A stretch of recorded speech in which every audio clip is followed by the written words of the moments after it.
Blood fam? How we doing? That was kind of a very chill entrance there. Okay, chat. I'm sitting here. I just woke up 5 minutes ago, and he's like, "Hey, it's time to start." And I'm like, "Okay, then start it." And you know whose team's playing right now? This guy's, and he said, "Oh, you're being real chill. I need you to be the one bringing all the energy. I've slept 2 hours since sometime yesterday." I So know. I'm griefing you because you're definitely out of it.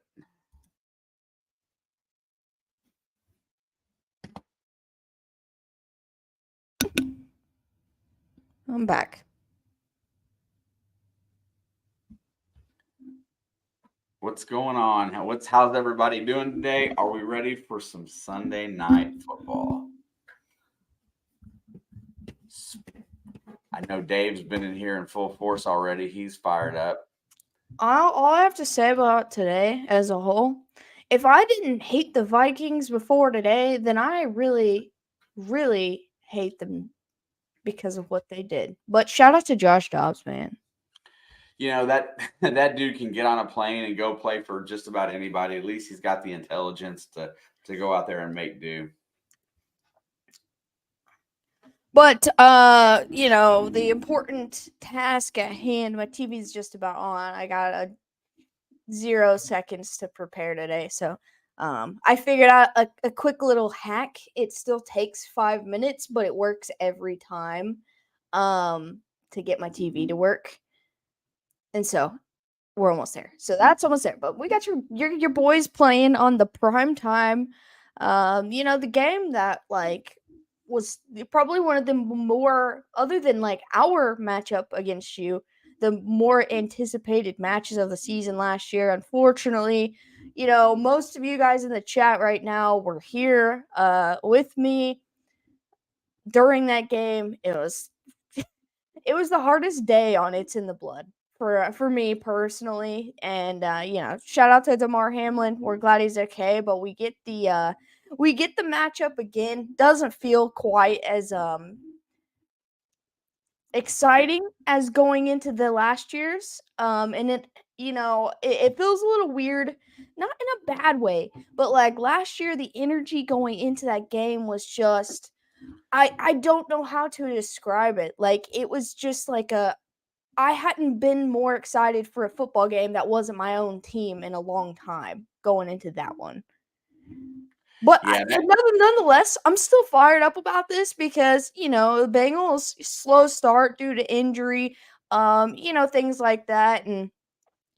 But getting back on track, winning a couple games in a row, beating the entirety of the NFC West. Shout out to you. And then you've got the Bills, who like 1 week look like a Super Bowl champion, and then the next week look like the Bengals versus the Browns in week 1. Like they're the weirdest football team, but have all the right pieces to be a dominant football team, right? And so, two AFC juggernauts. I like using that word because people don't consider the Bills juggernauts, but when they are on, they are 100% juggernauts. Just like when the Chiefs get their offensive woes figured out, I'll be able to call them that again. I'm just happy we're winning.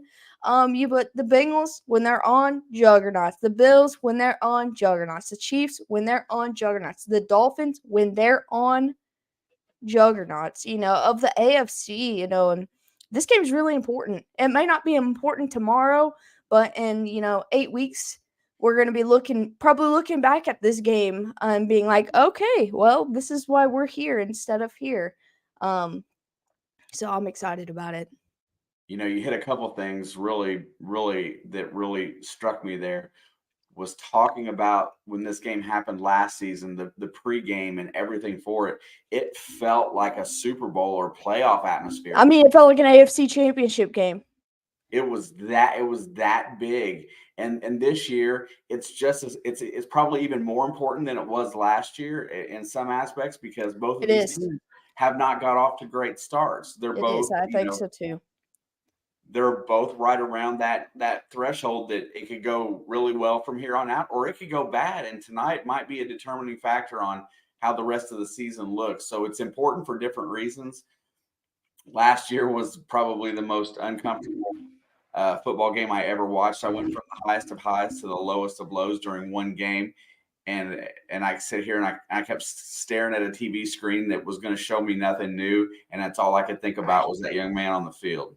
I think so. Obviously, you don't like to see what had happened in that game, but it made me truly appreciate the NFL like more than I ever had. So, like, I'm thankful for that experience. I'm glad things worked out better than they could have. But I just remember, getting off there. I didn't sleep very well that night, but like just sitting thinking we had so many people in here with us, and like it was like one of those things that you don't like to see happen, but it showed you why the sport and sports in general are so important, because at the end of the day there will be the trolls, but like when you love something, everybody else that shares that love with you, it becomes like a family kind of bond.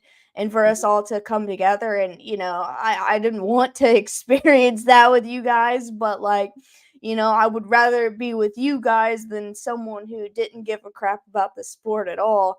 And it made it a lot easier going into this one, or You know, going and in through that all.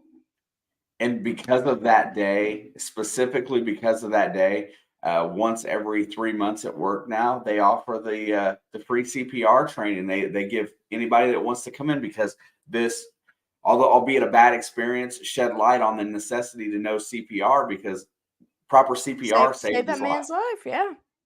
So Quick shout out to the University of Cincinnati for saving football players' lives for most of my life. You know, if you may not like Cincinnati, but they have probably got the best sports type like hospitality. some of the sports medicine around our area is top notch. There's several of the doctors that take care of athletes here that people come to see from all over the country. It's really good. It's really nice to know that we have that in our area for our teams. Yeah, I don't want to spend the whole day talking about that, but it was important because it was a big moment in here. It was a big moment in the NFL. And, in a sense, we're reliving it, but it feels like just from a different perspective. Like, it just doesn't, like I said, the energy's off. And Grange said, maybe because like that game was like in December, it was a playoff crunch time type game. And it doesn't feel like it right now, but it is. It's the same kind of game. All these AFC matchups. Oh my gosh, for real. They're showing people learning CPR now everywhere you go, and that young man's on the sidelines today. He's inactive tonight. Uh, With good reason. Yeah, I mean, honestly, and Buffalo is giving him a home. He's found his calling beyond football, and he's walking around, and that at least should make everybody happy that watches the sport. Did you see that he opened some sort of scholarship thing or foundation within Cincinnati?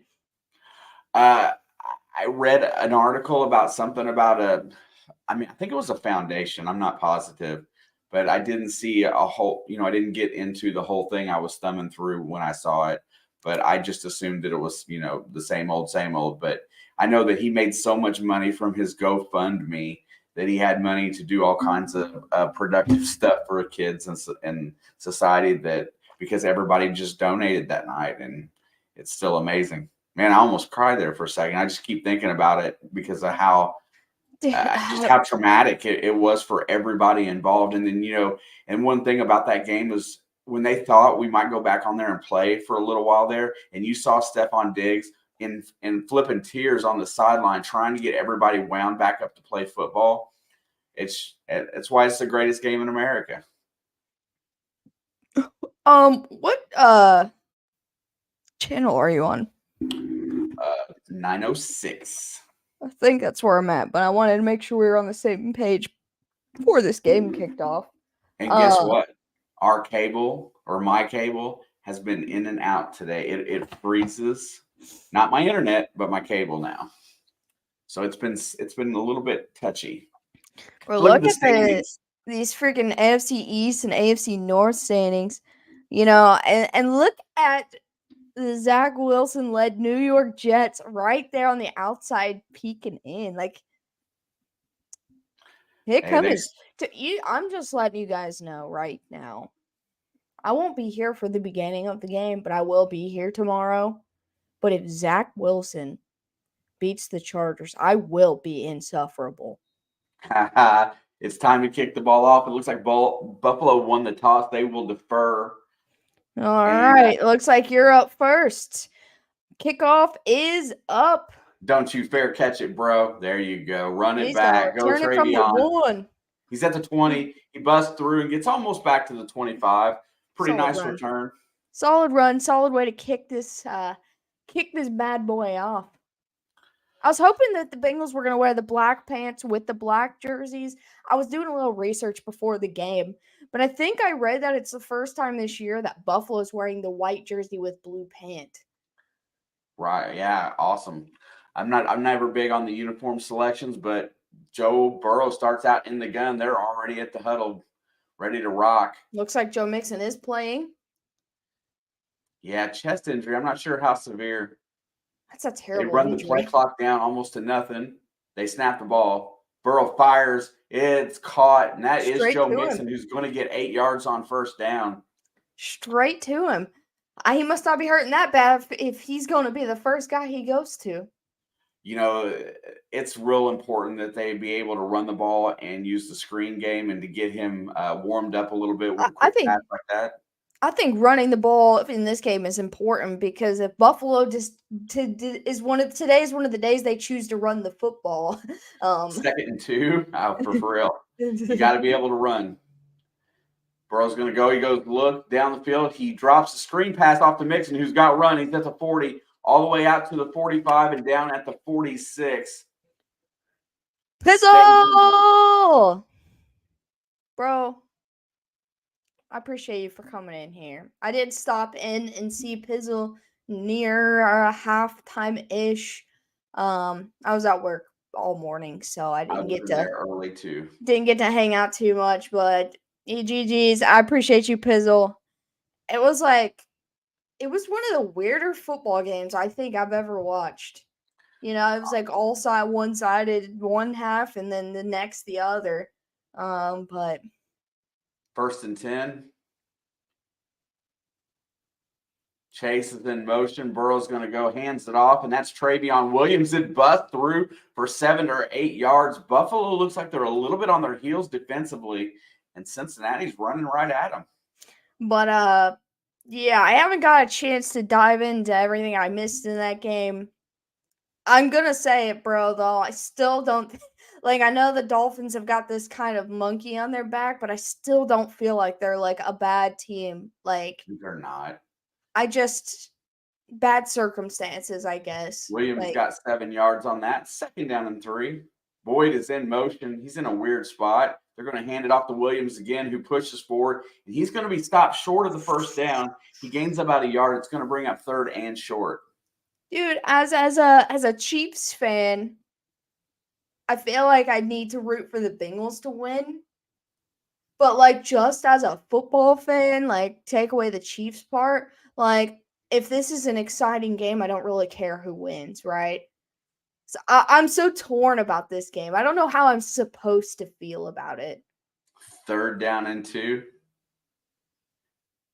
I These like are the my I like the graphics that they got for the yards to go. Joe's back to pass. He's going to fire it out. It's completed. That that's is a going to tight be end. Hudson, the tight end that they called That's up off the practice squad. that is a tight end. And they threw the ball to him. So he's been on the practice squad. He made a couple plays a couple weeks back, and they brought him back. And it looks like he's getting a start over Irv Smith today, who's just not quite panned out as a Bengal. Irv Smith's kind of been a dumpster for Cincinnati. I thought he was going to be something good, but maybe Too. the time's just not right yet. I don't know. Hudson has made an impact Panther. in a short time here. It's 1st and 10. Ball's at the 39. Bengals are in plus territory. They're going to go play action. There's pressure. Joe Ooh, steps up. ooh, He avoids it, throws it out to T, who's got it at the 25 down to the 19. ooh. Joe avoids the sack, gets the ball away to T. Higgins, who's right there for him. You know, it's pretty much obvious that this wide receiver core is not going to be together next year. It makes me sad. I feel like you say that, but like you're the only person saying that it's obvious. I think that's why they drafted 2 wideouts, just like they did pre-Jesse Bates. Maybe. I feel like it. I hope they sign T. Higgins. He's a stud. Anybody I'll that gets take him. him, I'll take him. anybody that gets him will love having his verticality and size. There's the handoff to Mixon. He's going to go forward for about 3 yards. He was stopped at the line and That was a turned good run. forward. That was a good run. Dave says Irv Smith peaked in high school. I'm not sure why he doesn't fit in here. He should have fit in well, but he's just not. Or maybe you guys should have just not let Hurst go after he had such a dominant year in a high-flying offense. Like, if you can make a statement in this type of offense, then you need to be there. Like, 2nd down and 7. Bengals have entered the red zone. Burrow's in the gun. Burrow. It's back to pass. Here comes pressure. He gets it away. That is Irv Smith. Is it? Yes, it is. And he's at the 6-yard line, and he's showing a little bit of emotion. Maybe an undrafted free agent, off the practice squad is making him want his job a little bit more. No, that dude played earlier this year. I remember him. I don't think he was. He came off the practice squad. They brought him up. You do realize that Irv Smith was dealing with a lot of early season injury as well, like a lot of the Bengals. Fair. So it's 1st and goal to go. Ball is at the 7. There is no running back in the backfield. Burrow's back to pass. He fires it to the corner, wide open, and it's Irv Smith with the touchdown. Holy smokes. Did not expect that at all. I was just thinking his time was coming. I almost picked him up off the waiver today. And I was like, I waived him. I said, I'm going to give him one more week. And if he survives the waiver wire one more week, I might take his chance. Hooday. There you go, stranger. What a nice route. He just on a good safety of Jordan Poyer, he got to the corner and the ball was there. But the thing is like when he was on in Minnesota, he made some big plays. People don't talk about that. Hey, Puppet, how we doing? Puppet. Extra point 7, good. Bengals take a quick. I wouldn't say quick. It was a 6-minute drive. 7-0 lead. It felt shorter than that. Yeah, it feels an awful lot like the start of last year's game, honestly. Well, don't say that. I mean, no, I'm just talking about a fast start on offense. Yeah, don't say that. No, don't even think about that, kid. That happens. It's your turn to handle it. Yeah, we'll be here all night. Shelby and Puppet. It's starting to feel a little bit like last year's games. We'll say the playoff game. No, it doesn't feel like that at all. She said, "Hey, puppy."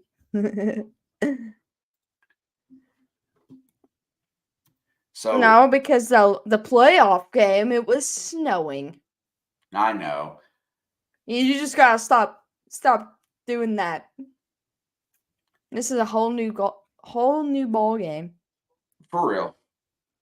You're saying for real? I said you're the one doing it. Yeah, Jim, I agree. Coach Knight said there's no better motivator than the bench. How was y'all's Halloween? I slept the entirety of Halloween Day.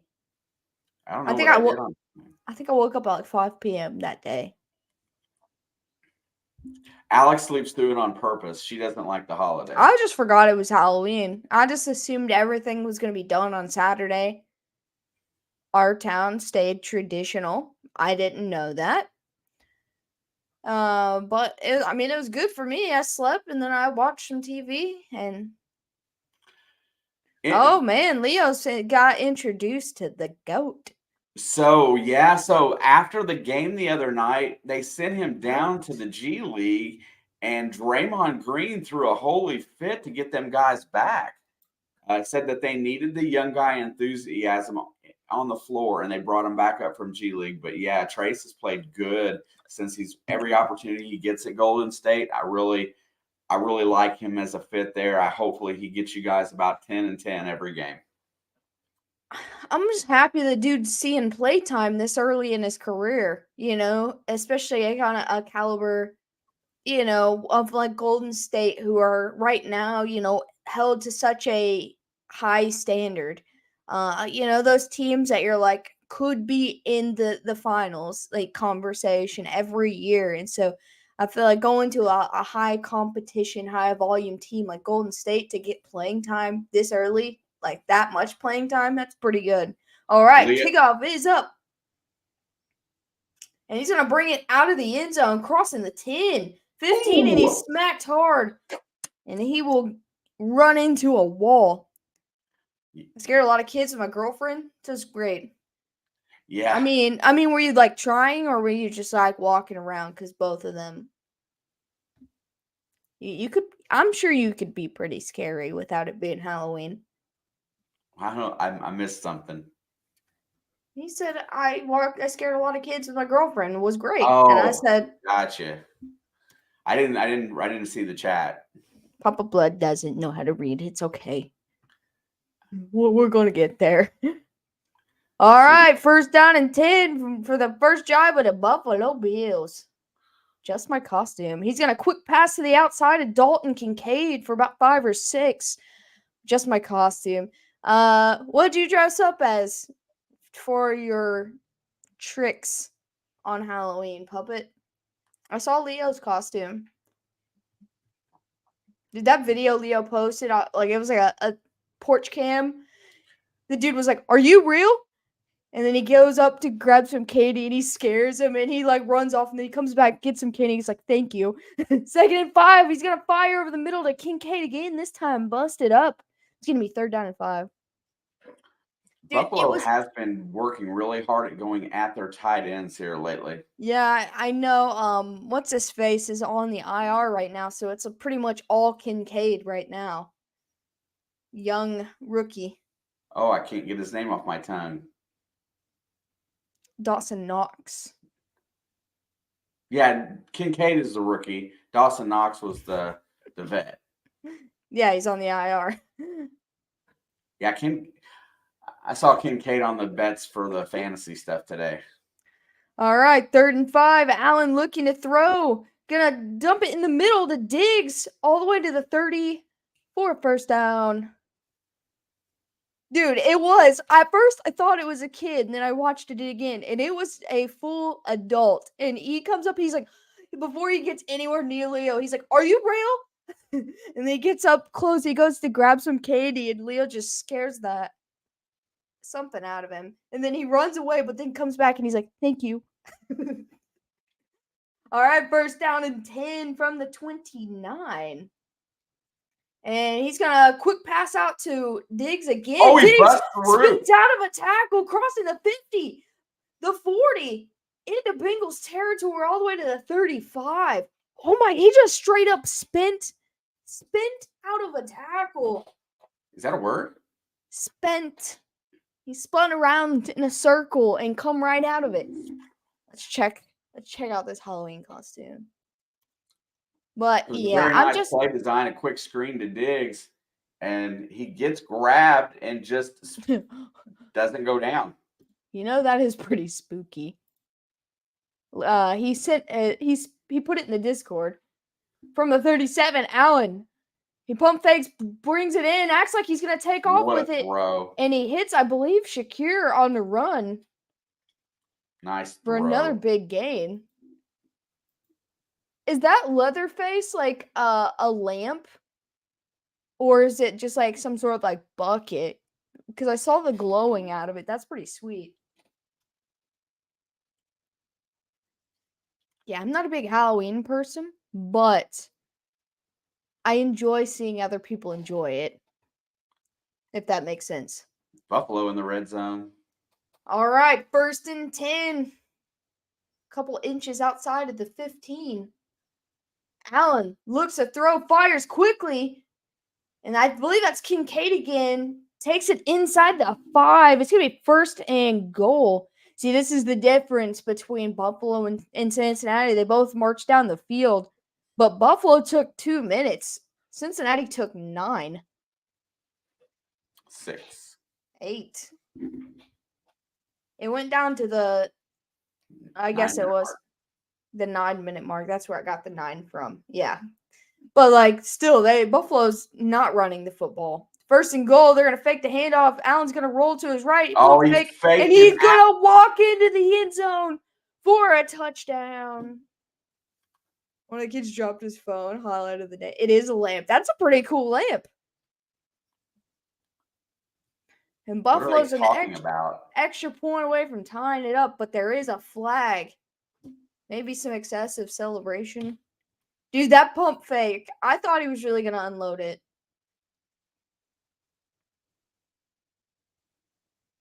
He got him up in the air.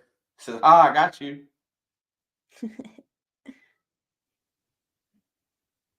I still don't know what the flag is. I don't know what the flag is either. The touchdown's good. Taunting from the offense. It's probably Josh Allen, honestly. Yep, it was. It was taunting on Josh Allen. Was it because he acted like he was going to throw it up into the stands? I don't know. What did he do? Because he got the dude up in the air? That's just a good quarterback move. I think he pointed after he ran around him. I think that's what they're calling it. It's chintzy, regardless. That's I because as soon as he walked in the end zone, he acted like he was going to load up into the crowd and then just didn't. Like, that's all that I saw. All right, Tyler Bass on to kick the extra point. Point is up, and we've got a tie ball game with 6:03 to go. Oh, there it is. See it? He's just laughing. Bro, yeah, that's like that when they were finding Tyreek Hill every week for the deuces. Hey, that's just funny, man. He got him up in the air pretty high. Like, that's not taunting. I would have done it too. I'd have been like, whatever. I think they're going to add it to the kick, probably. Because that was a normal point after. So I saw, I don't know if it was on Twitter or Instagram or what, but I saw TJ Watt with a tweet, and it was talking about Jaylen Warren got fined $48,000 from the NFL Week 7, and his paycheck was like $53K. What was that about? They are just fining people for the dumbest things ever now, and TJ Watt was kind of just going on a rant, about how these running backs are already fighting to get, paid to what they believe is fair for a running back, right? Like, that's been the whole, like, season's conversation is, like, pay to running backs. That's one of the big contract things we've focused on. And he's like, man, you guys aren't even going to pay them what they, need to play. And then you're going to take it all by these stupid they're just finding them for dumb stuff, like, a colorful cleat that you shouldn't wear, and, just who cares, man? Yeah, they're going to ruin at this rate. They're going to ruin a lot of the best part of the game. No, I'm not saying it wasn't a legit taunting, but he wasn't being mean. He was laughing, and I feel like if someone got me up in the air, I'd be like, damn, but I'd probably laugh about it too. Like, you got me good. Yeah, I think taunting should be reserved for, like, getting in somebody's face or being adamant. If it results in people trying to throw hands, then maybe fine or penalty, a fine or a penalty, however you decide, as long as it's the same consistently. I saw more penalties in that Philadelphia-Dallas game in the fourth quarter than I've ever seen. Oh my God, the freaking Packers game. I watched quite a bit of that. I saw like at least 6 or 7 penalties on the Packers in the first quarter. It was just like bam, bam, bam. What did I tell you though? Jordan Love was gonna have his moment, right? And it was towards the end of the game, a touchdown would pretty much kind of put the game away, and he just went out there and did it. I'm not saying he's elite, but this was exactly the game that guy needed. Kick is up, and he's gonna return it from it looked like the 5, crossing 10, 15, 20. The camera angle is terrible, so he I don't know where he ended up. About the third, I think. I don't know. I have no It was idea. really hard. It was really hard. I don't know. I think the camera options are cool, but the perspective is awful. Almost to 31. Okay. All right, round 2. Let's go. Round 2, boys. Who's gonna mess up first in this game? That's the question. Who's going to mess up first? Burrow's back to throw. He fires. And Chase almost gets it. It gets knocked away at the end. And here we go with the stupid penalty flags. Here goes Burrow took a shot when he threw that. I think that is something to mention. That guy was in his face. Yep. Yep. And they're gonna call it roughing the passer. He was there so fast. Let's see how bad this one is. Because if I think it's a bad penalty, I'll say it. I mean, he had his hand around his neck all the way down, but I don't think. I don't know. That shouldn't be a penalty. Just gonna say it. Yeah, Dave, that was something I was gonna bring up because it was on a 4th and 1 situation where they QB sneak it and they got the offensive offsides. All right, 1st and 10. Ball's out near the 46 now. Thank you, Buffalo, for the penalty. You're going to play action. Burrow rolls out on a bootleg, fires downfield, and that is caught by Yoshibas, who's going to be really close to the first down. Name another guy on that team that has a more fun name to say. I know, right? Yoshibas.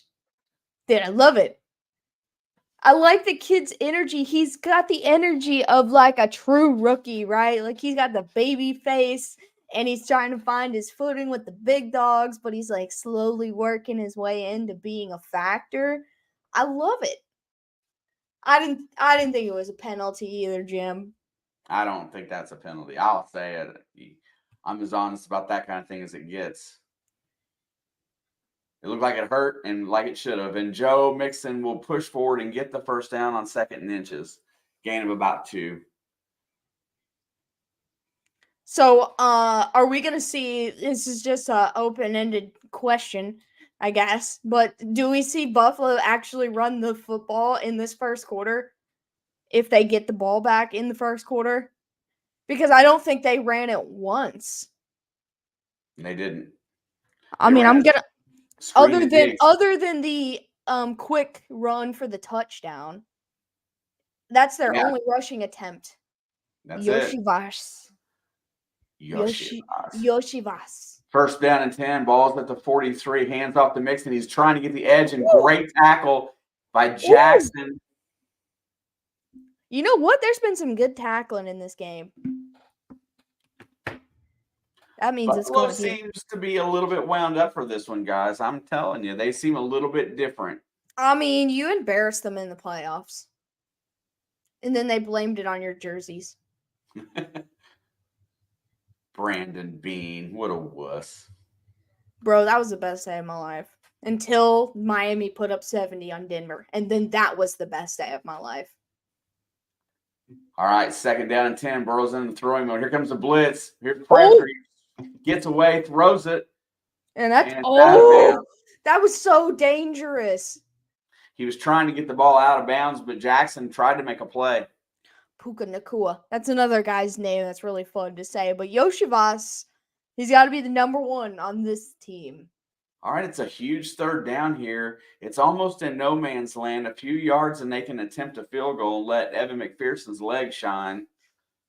I just want to give a quick shout out to everybody on your fantasy team being bad this week. I might get my first win of the year, and it's going to come at the hand of you. I know, I saw. That's so embarrassing for you. I got two players tonight. I got Mixon and Josh Allen. He's back to throw. He fires downfield, wide open. Nice! Tyler Boyd, and he's going to get the first down. And that's my guy I got tonight. Yeah, I know. But I picked up Taylor Heineke, but I purposely did not start him because I am just making a point that I am intentionally starting Zach Wilson tomorrow. Pretty nice throw. Pocket held up. Burrow got it out to Boyd on the out. Tyler Boyd's a goat. Tyler Boyd's my favorite Bengal, other than Yoshivas. He's working his way up the charts. I thought Irv Smith was going to be my favorite, and then he got hurt and kind of bummed it out until recently. First down 10, ball's at the 27. Burrow's back to pass. He fires. It's complete. Hudson. And that's Hudson again, who makes another play he's looking for a roster spot full time. Do you have a boring name to say? No, I mean, I have a friend named Mark. I guess it's not Yoshivas, so if that's what you're asking. I would rather say Yoshivas 10 times than say Mark 10 times. That's the best answer I've got to that question. I never got my dinner, by the way. You ain't getting your dinner, bro. I know. He said, I'm a man of my word. Yeah. First and 10, ball's on the 14. My ass. There's Mark, a snap. Burrow's back to throw. He looks, fires, and what is that? Miscommunication. What was that? It was either an overthrow or an underthrow. I can't tell who he was throwing to. It was either one or the other because he threw it right in between, like the dead middle between two guys. Yeah, somebody went the wrong way on their route. That's all I'm saying. I can't tell which one it was supposed to be. I think it was the guy. It was the end zone was supposed to come back. I think that's what the play was. But dude, even if Zach Wilson does throw 3 picks, which he's not gonna, second and 10, he's gonna beat the Chargers, and then, well, you know what? Burrow's back to pass. He's gonna look. There comes pressure. He scats out. He looks down the field. He fires. It's caught. Nice. Higgins dives for the end zone. And is he in?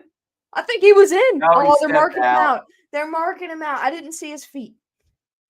That was a good play, though. That was a good play, though, man. I thought Burrow was for the pylon. I thought he was gonna. Burrow was taking a hit. 1, 5, 4, and out. Yep, out. So ball should be somewhere around the 2. That's right where Dak Prescott stepped out. It's the same play for the 2-point conversion. Oh, you got to see the end of that game. I'll get to it. I got to deep dive into the Chiefs tonight or tomorrow and focus on that first. First down and goal. Hand the ball to Mixon. No, he's going to flip it out to Jamar. Jamar's going to try to get the edge. He does not make it past the line of scrimmage. Is the Packers guy playing tonight? Rasul Douglas. I haven't seen him. Now talk about another fun name to say. Rasul.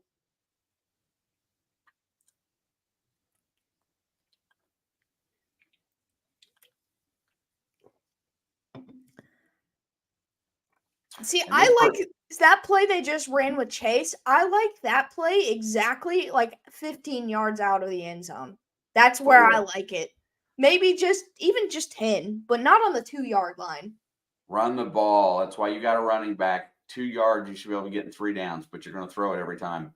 Fires, and it is caught. That's Uno. Incomplete. Oh, that's close. I know he got his feet at least close. What about Carson with a K? I just feel like I hate Carson Wentz so much that I don't care. I don't care how you spell it.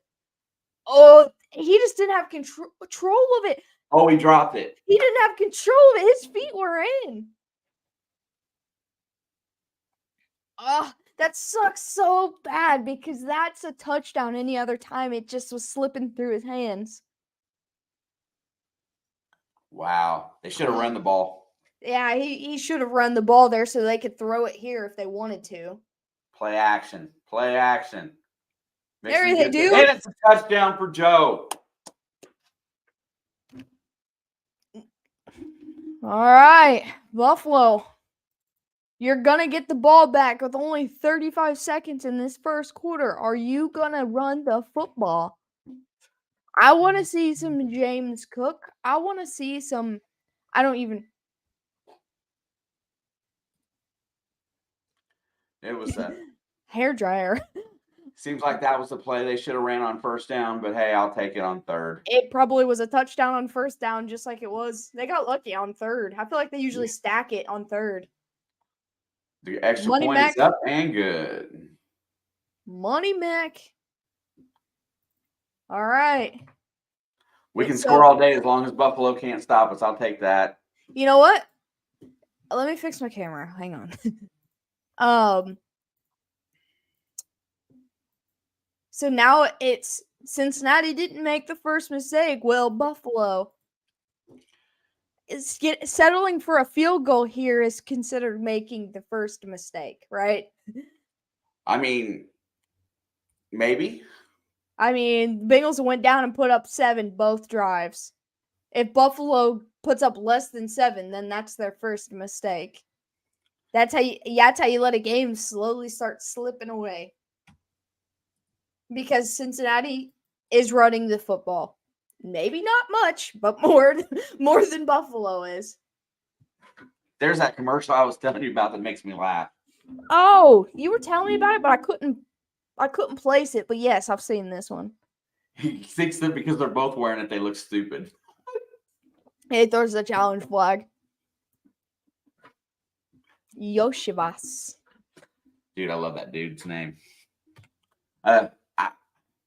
I'm not convinced that they have the money to re-sign T and Jamar in the offseason. And obviously, you got to think about Tyler Boyd as well. Yeah, I think he's getting closer to a contract situation too. It's this year. That's what I was gonna say. Like, I mean, they might let Boyd walk to try to keep T just a little bit younger. I think that's a mistake letting Boyd leave. Just like I thought letting Hurst leave was a mistake. Yeah, I mean, Hurst signed a 3-year, $21 million contract. And I mean, that's exactly what Juju Smith-Schuster did when he left Kansas City, and look where that got him. One of these guys, if one of these guys takes a hometown discount, which would be Tyler Boyd, in my opinion, for a slot receiver salary to where you can keep him for another few more years, I still don't know that they got enough money for T. Because he's going to get north of $20 million guaranteed. I almost guarantee it. It's going to be a weird offseason for Cincinnati. I thought they were going to, they pushed to get Burrows done. So I thought maybe they were going to push to get one of these guys like T. Higgins because his in sooner. If you can lock T down before Jamar, I don't think Jamar's just easily going to go, right? Like, they'll find a way to figure it out and keep him.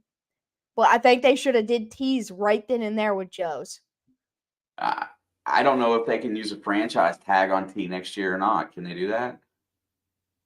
I'm sure they can.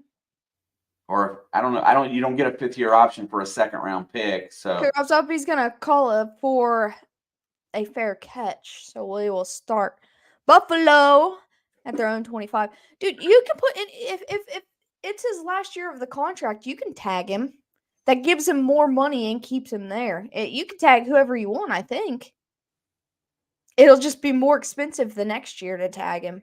I think it pretty much doubles. Chidobe Awuzie. That's another fun one. That's another one. Oh my god, my camera. All right, we got 1st and 10 from the 25. James Cook's finally in the game.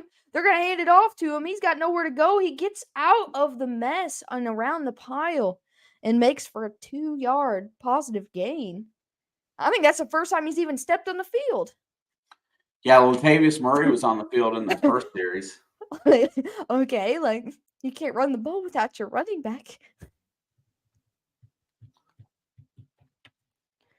All right, the play clock can run down here. They might try to sneak another play in. I don't think they will.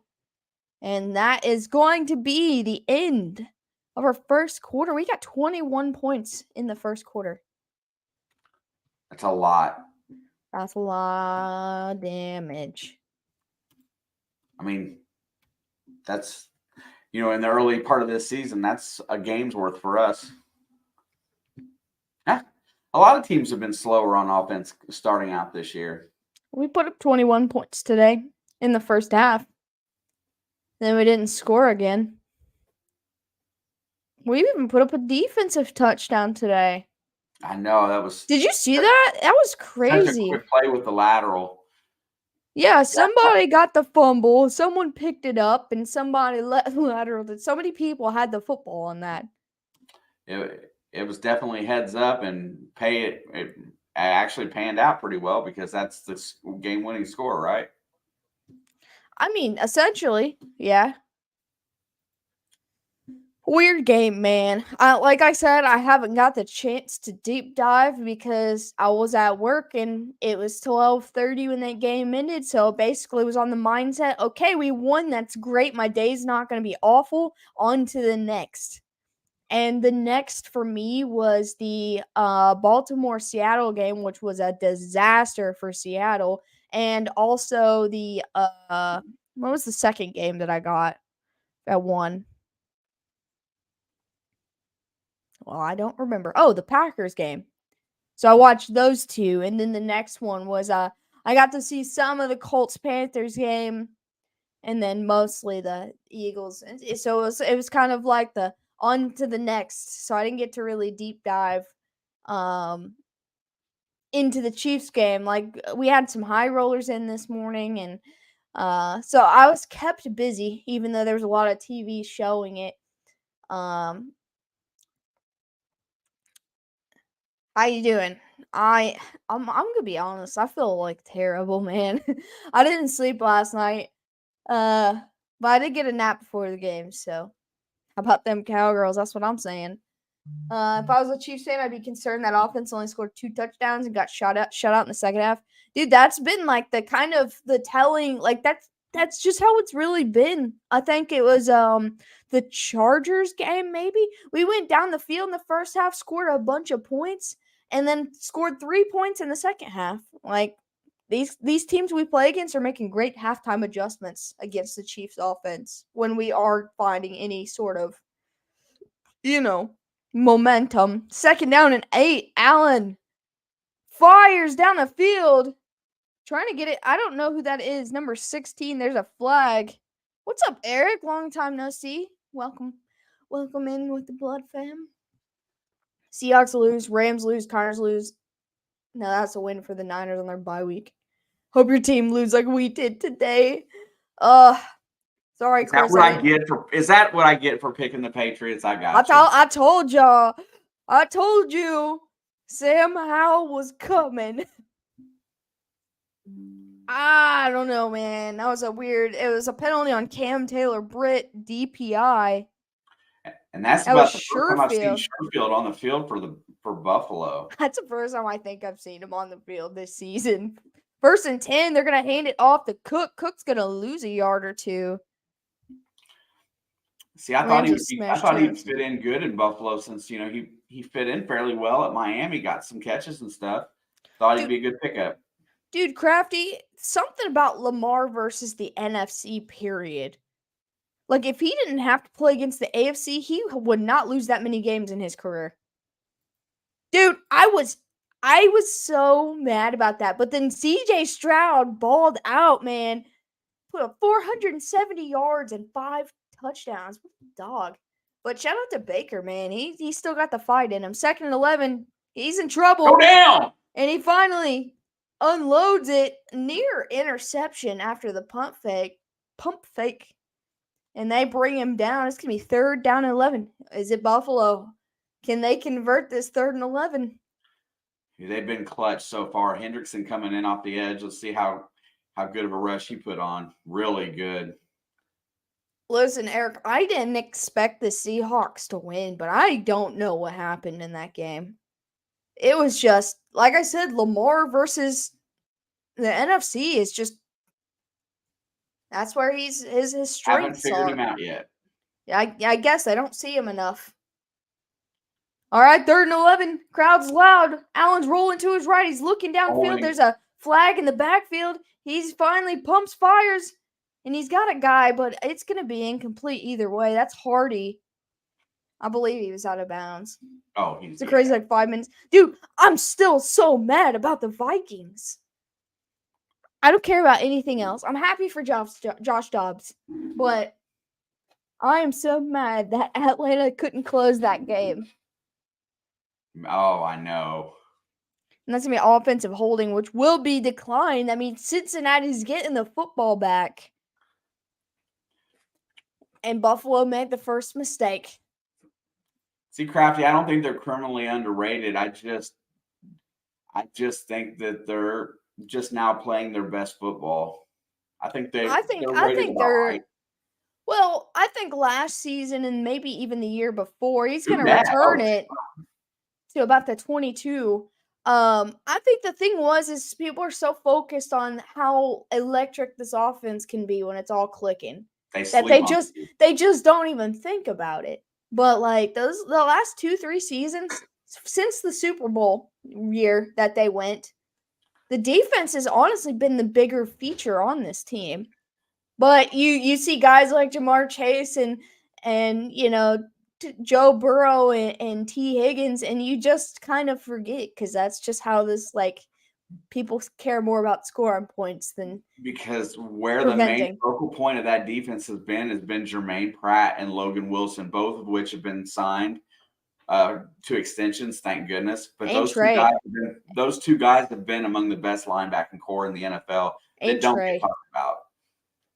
Trey Hendrickson. Yeah. That dude deserves his own plaque. I think since 2020, I think he's like third in sacks from his position.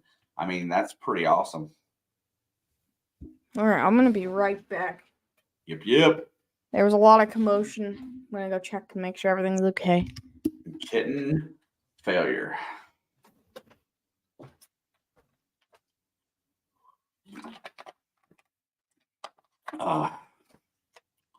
Thank you, Leo. If you haven't already, be sure to smash that like and subscribe. Also, feel free to join the Blood Fam Discord. Link is in the chat.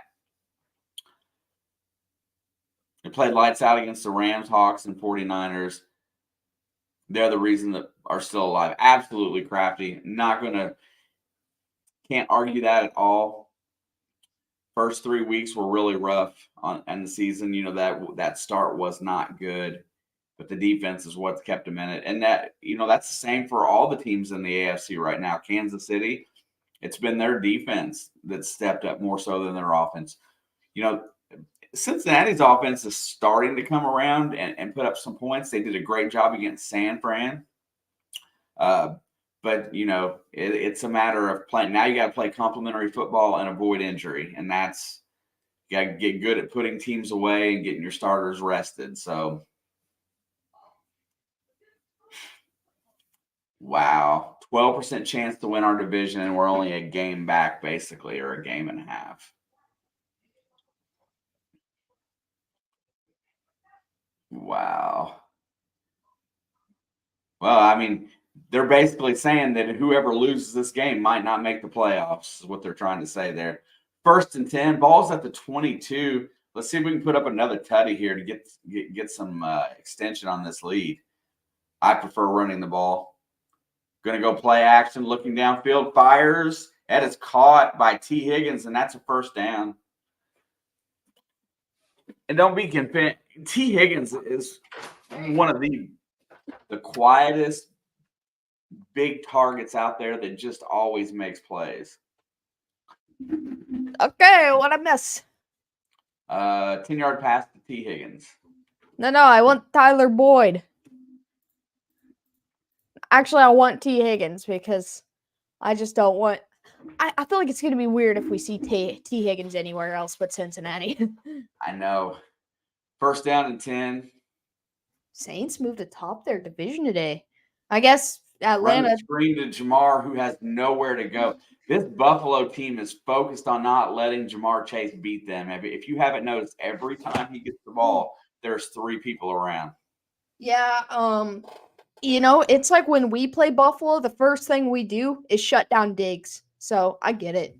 Like, our first goal is let's not let Diggs free. All right, I gotta take my headphones off. Everything just fell over right here.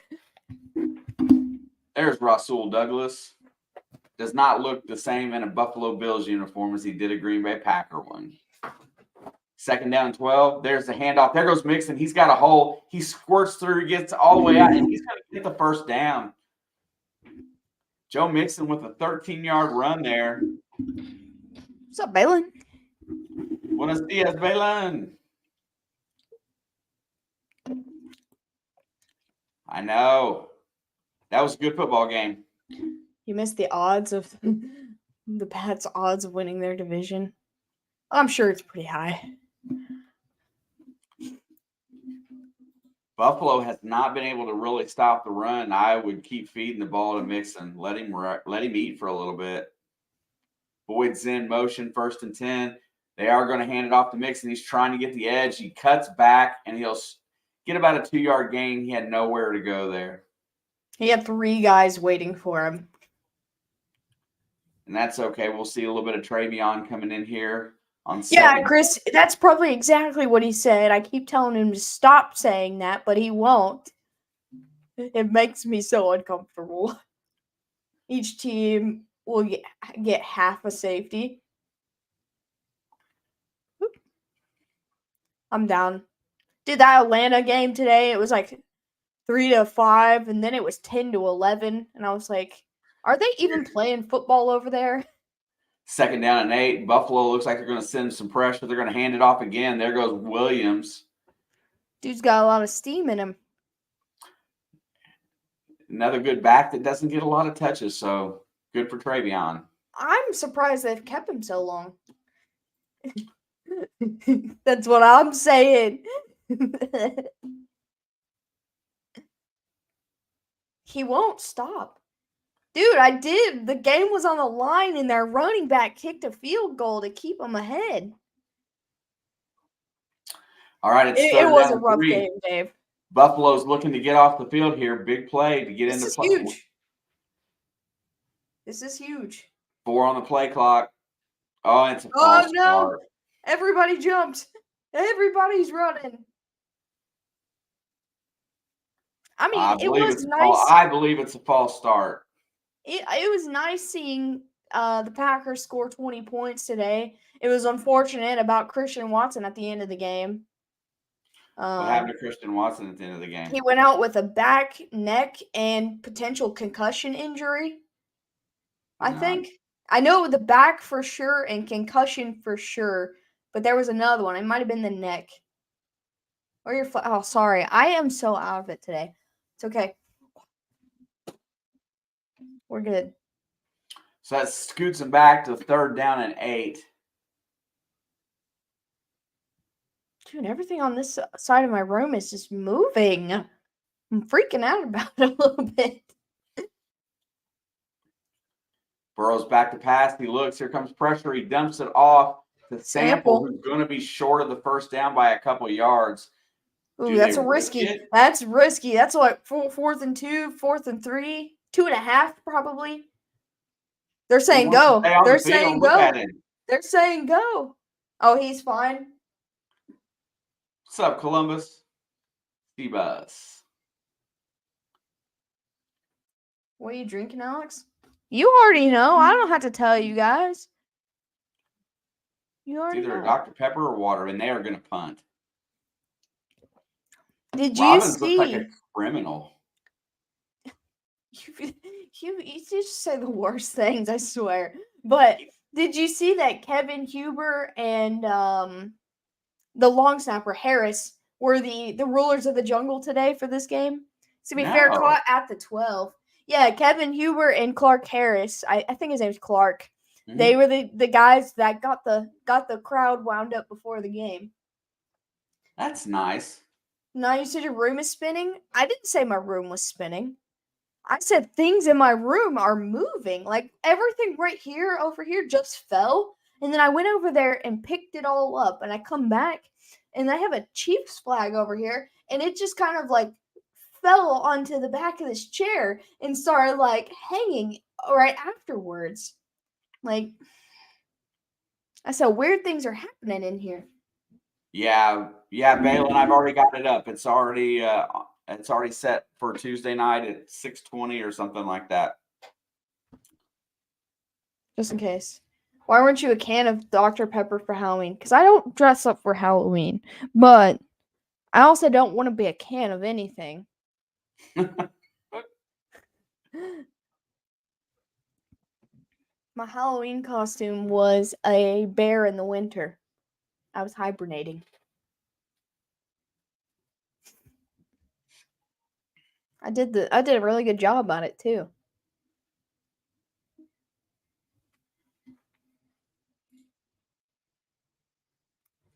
But if I were ever to get sponsored by someone who makes liquid products, I would want it to be Dr. Pepper. Pooh Bear. I was a bear for sure. Jags, Steelers, and Saints. Bro, CJ Stroud, like at this point, offensive rookie of the year is his to lose. Like he's just doing some stuff. Dress up for Justin Bieber for next Halloween, bro. No. I used to have the straight up the Biebs hair though, back in the day. Wyatt Earp. People were scared of me. Nice. But yeah, the Texans, that's a team to watch out for. Like, they were not expected to do anything but, work on their rookie and just work on their team. They weren't expected to win a bunch of games. And now, Jacksonville losing to San Francisco next week could be huge. Gosh, I'm not thrilled with our schedule. Buffalo, Baltimore, and the Texans in the next 3 weeks. I don't hate Justin Bieber. That's not what I was saying. 1st and 10 for the Bills. Allen wants to load up deep, and he does. And he's trying to get it to Hardy, and he's just a step overthrown. He launched that ball. Dude, he has got such a cannon. That's the one thing about Josh Allen. I think he can throw it further than anybody in the NFL. He can't throw it further than Patrick Mahomes. Oh, my God, I think so. It's close, but I don't think he can. I watched a video of Patrick Mahomes standing in the end zone, and he threw it through the field goal post up in the crowd on the other end. I don't think Josh Allen can get that far, but pretty close. They got to be the top 2 strongest arms. All right, 2nd and 10. Allen pump fakes, fires to the outside, and it's intercepted at the 34. Grit, baby. Second mistake. They got to stop on defense too.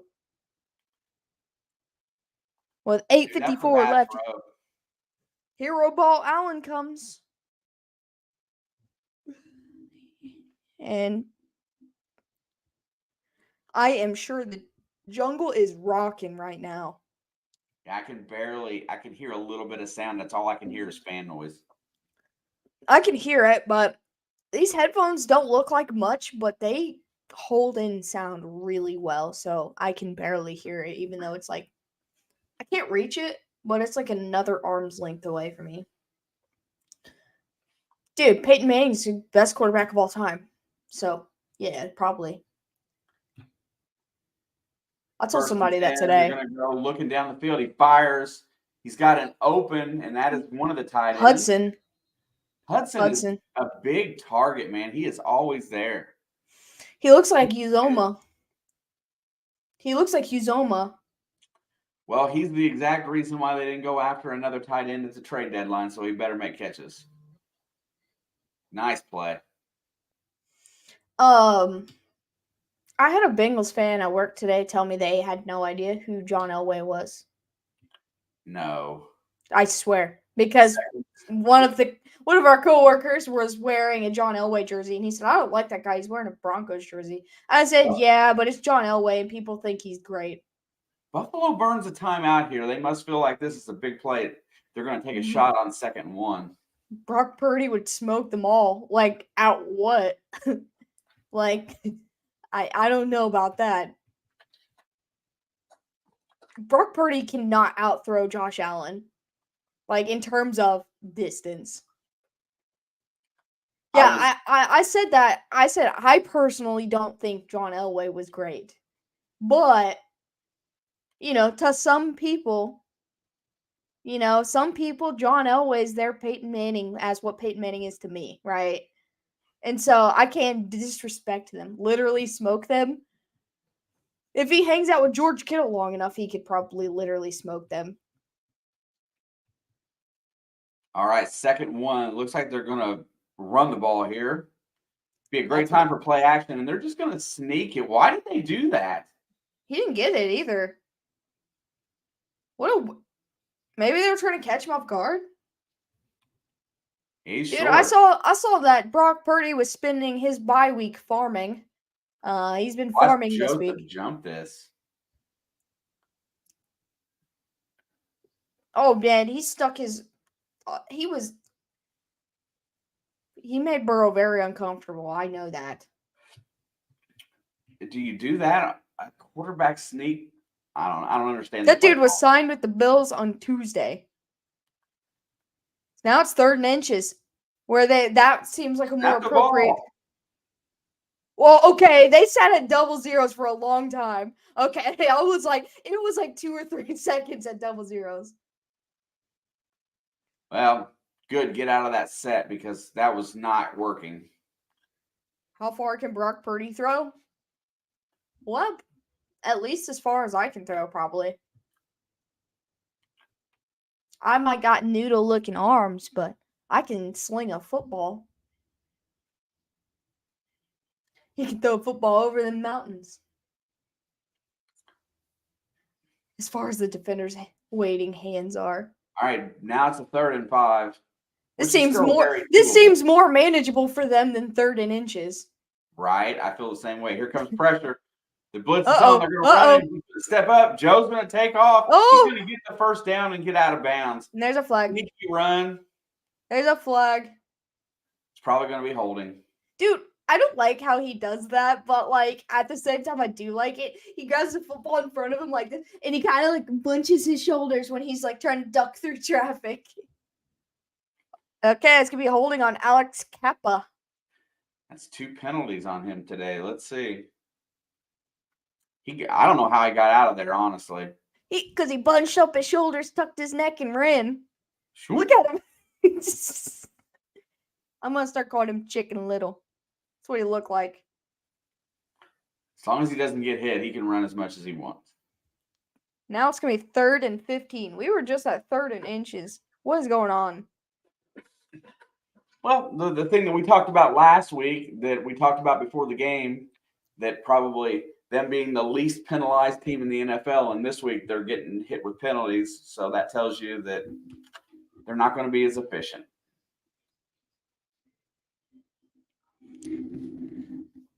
I could throw it about 65, but no control, no anticipation. That's fair. I mean, that's not bad. Like, arm strength, though. I believe you.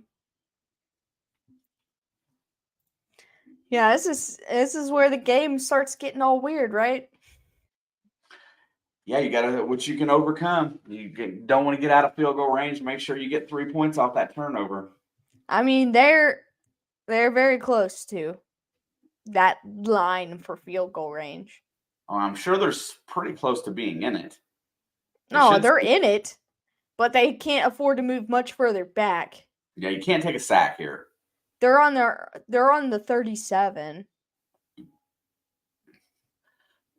Back when I was a kid, they made Nerf balls for real. Dude, Nerf balls are incredible. Like that orange one that has like the rubber encasing on it. They've got the 5 little holes for. I don't know why there's 5 because nobody can put 5 fingers right there unless you're holding it with 2 hands.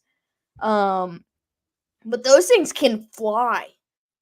Like you can literally throw them so far. Yeah, that was like my favorite football. And then when I was a little kid, Dad bought me an NFL-sized football, and I got small hands. My hands never grew. They're still like tiny. But he bought me this huge football, and I was like, I don't care. I'll learn how to throw it. Then it got stuck up. My dog picked it up with his mouth and pulled one little lace off of it, so it had a huge bubble out the side. So I think I might still have that football somewhere. I thought it was cool that I had an NFL-sized football. Then your dog chewed a chunk out of it. Yeah, pretty much.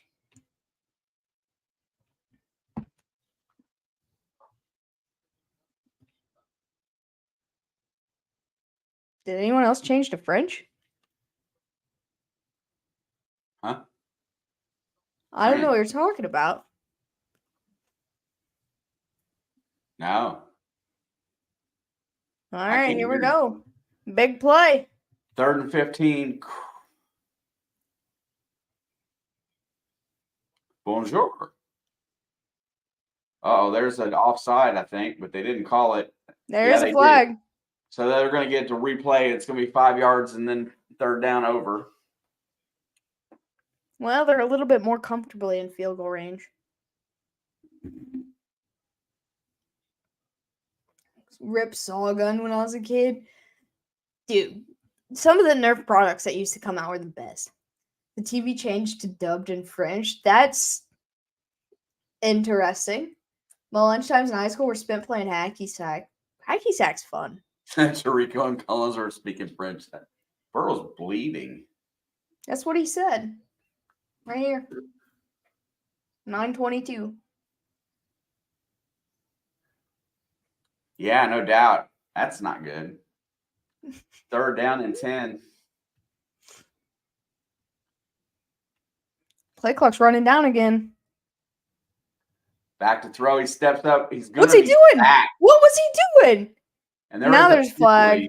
He might get out of that. He's got a boo-boo.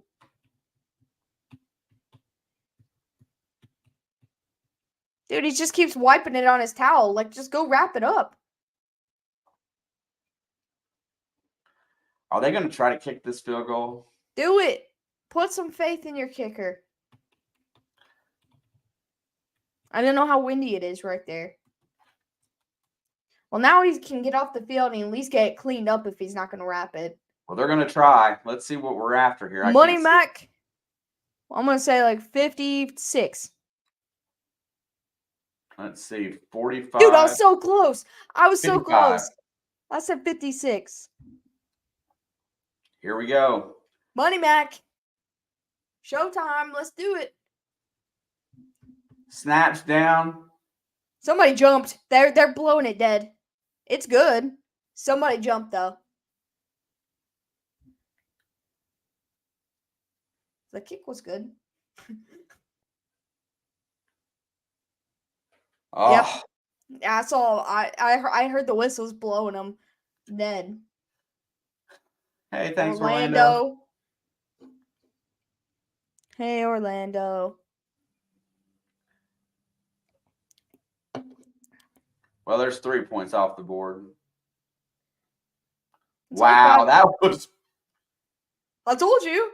That was very subtle. Now they're going to punt. I think they should have let him kick it. 60-yarder. And he's calling for a fair catch at the 9, where Buffalo will take over. I think they should have let him kick it. It was only 5 more yards. He got it there. Yeah. This was 3rd and inches around the 30 at one point. Yeah. I want to be rich. I want to be rich too. Buffalo's got a chance now to get back in this game. They're not out of it, but like it feels like they fell out of it.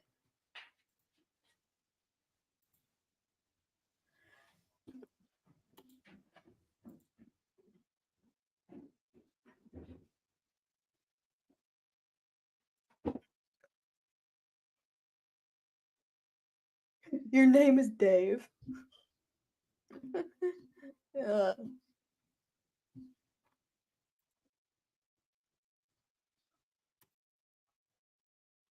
Man, we had such a high-scoring first quarter. We've only got 5 minutes left of this second quarter with no score. Papa Blood ran away. I guess he's upset about that 6-play 3rd down that they did not convert.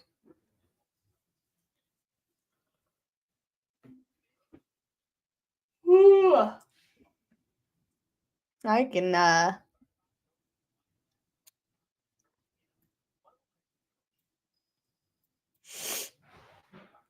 Yeah, Buffalo just needs, if they have one solid drive here, they're right back in this football game after getting that stop right there. I mean, Bengals were driving, then they just had the screwiest series of third downs I've ever seen.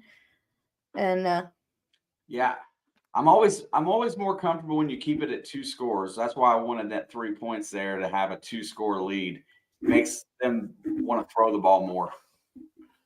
what do you mean more? They've ran the ball 3 times this game. They're not even running it. I mean, that's usually when Cincinnati gets in trouble is when you can establish a run. That's why I want to keep them in passing situations. I would rather play the passing game than the running game, honestly. Yeah, I get that. We're showing Great American Ballpark right now. GABP.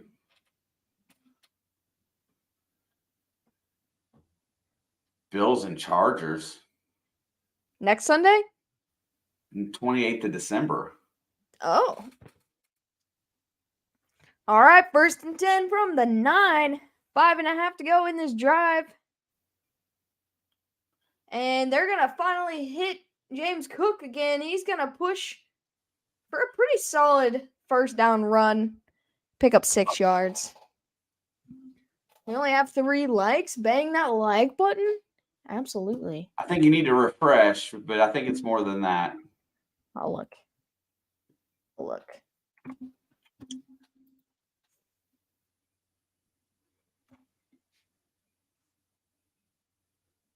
CJ Stroud, 475 touchdown. Bryce Young.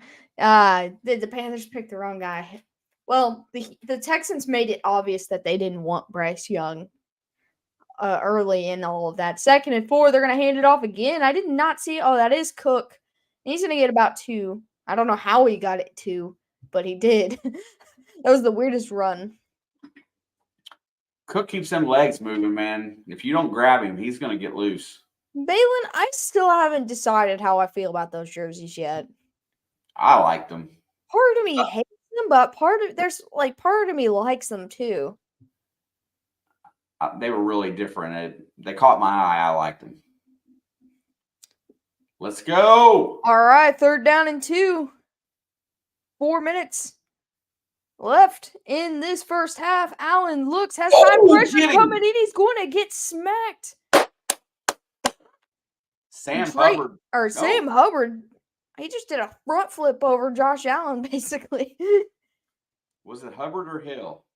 That was Hubbard. Both of them, actually. Dude, that pocket just collapsed. So fast. Yeah, Hubbard and Hill together. Hubbard just rolled over top of him. They switched places on the line. That's why I thought it was Hubbard more than it was Hill. But that's awesome. Get that ball back. And Buffalo's got a punt again from their own end zone this time. He's going to get a chance. Go, Trenton. And he's going to return it into Bills territory to the 45. That's Irwin. Well, for a reserve, that guy always comes up clutch. I didn't like the alternate Colts uniform. See, I hated them when they announced it. So, like, straight up, I was like, I hate those. And then I saw them in person, and I didn't hate them quite as much as I thought I did. But I can't decide where my opinion lies on it. Let's burn this clock and put in a touchdown before half.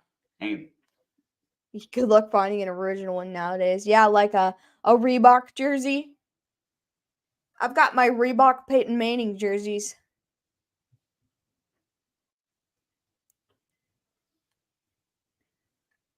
Not a Johnny jersey though. Not quite that old. That's pretty sweet though. All right. Bengals got a chance to. Let's see how Burrow's finger is here.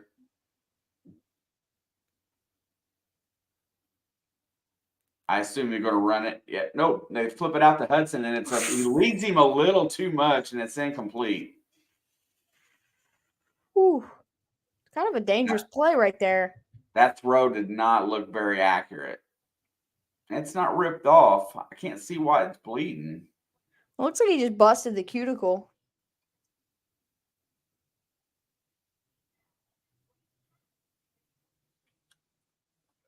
Still getting treatment on that calf. That's one of them injuries that's gonna linger for a while, probably till the off season. Yeah, he's not stopped treatment on it since he started getting it. 2nd 10, here comes the rush. Fires downfield, throws it. It's going to be broken up. Chase loses his helmet. I think it was broken up by his, I think one Bill was going to catch it and the other one stopped him from catching it. And we have an injury on that play. I mean, it's an injury if you're gushing blood out your finger. You can't, I just feel like you can't, walk around with blood all over the place. Oh, I was talking about. No, I'm talking about Mark said busted cuticles an injury now, really.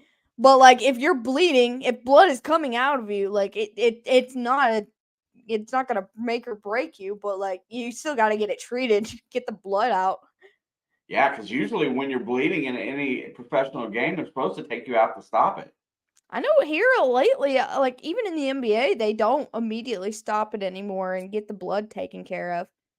But Jim says it's a hangnail. That's worse than a busted cuticle. Yeah, there was a lot of blood. He kept wiping it on his towel. His towel is gross. Get him a new one. I'm sure you've got an extra towel around there that you can give him that's not covered in blood. See, this is one of the problems that I had with Cincinnati last year, is that when Chase wasn't involved in the offense, they tried to force him involved. And I don't particularly care for that. Go for who's open. Better do something else.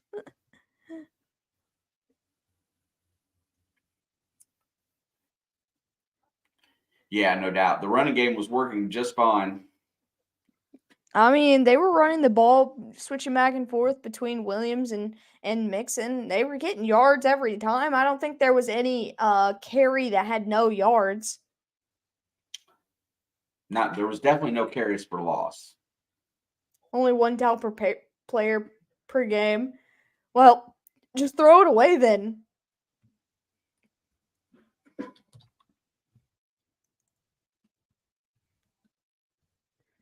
Yeah, but I feel like a bloody broken nose, as long as you're not wiping the blood all over the ball, I guess it's probably fine. But seriously,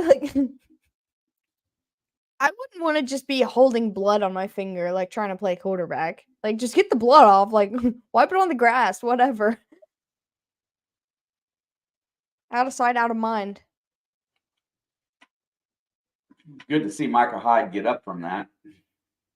Yeah, he took a knee to his back from Uno, just based on how they fell. That was not intentional. Plus, the helmet come off and.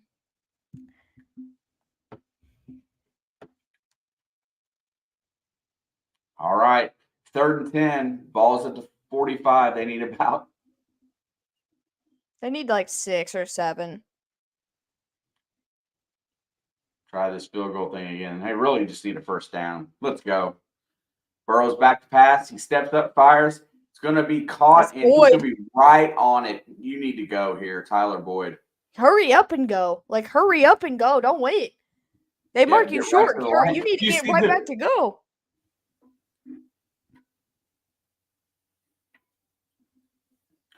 Why are they going to huddle? It's 4th and 1. Hurry up and go. You're probably going to get them to jump off sides. Just get right up to the line. Yeah, even if you're calling the play at the line, right, during your cadence. 4th down and 1. It took too much time on this. They're going to play it out. Fires it downfield. It's caught by Jamar. Thank goodness. Yeah, if that didn't work out, that was their own fault. They were just kind of piddling. You need to go quick. You need to move quick and catch them off guard. I think that's the key, right? Once you know it's 4th and short, you want to get up to the line and you got as fast as you can. As soon as they spot that ball, get up there and start yelling your cadence. Even if you do a double count or something, try to get them to jump and then run in whatever play you had in mind. All right, 1st down and 10, and ball's at the 25. Coming up on the 2-minute warning, I think we're going to get to it. We We are. are officially at the 2-minute warning. Pretty smart. And then we should run the ball here so that we make sure that they don't have much clock left. Yeah, see if they burn their timeouts. And if they do, then you can pretty much do whatever you want. I was born at the same hospital as Charlie Whitehurst. I remember the name. I feel like was he a quarterback at Florida State? Dave?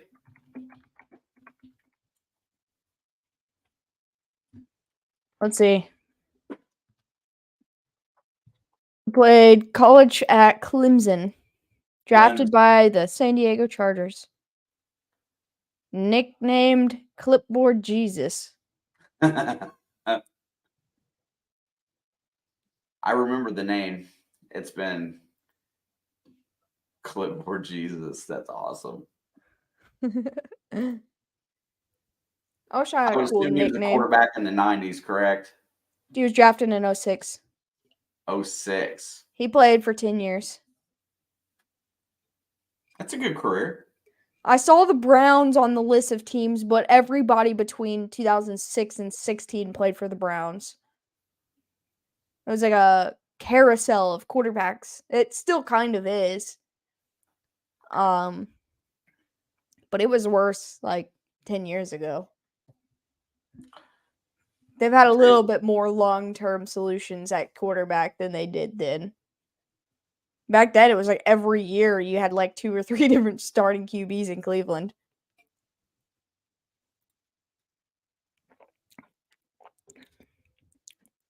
David played for the Packers.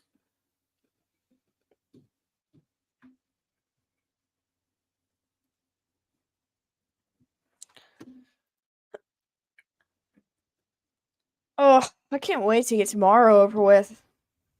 I'm just talking about work. I just want to watch that football game, even if it sucks so bad.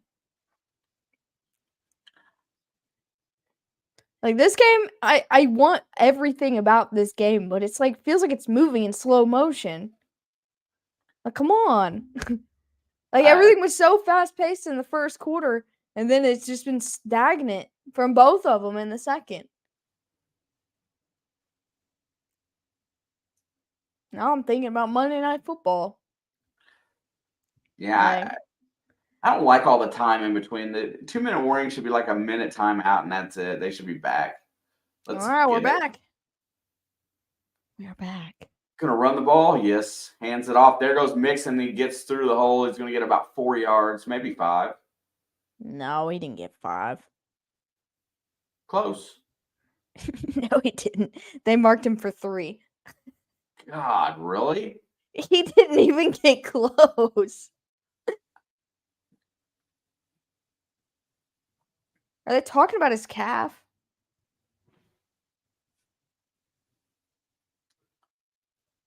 I guess as long as he still does the therapy on the sidelines, they're gonna talk about it the rest of the year.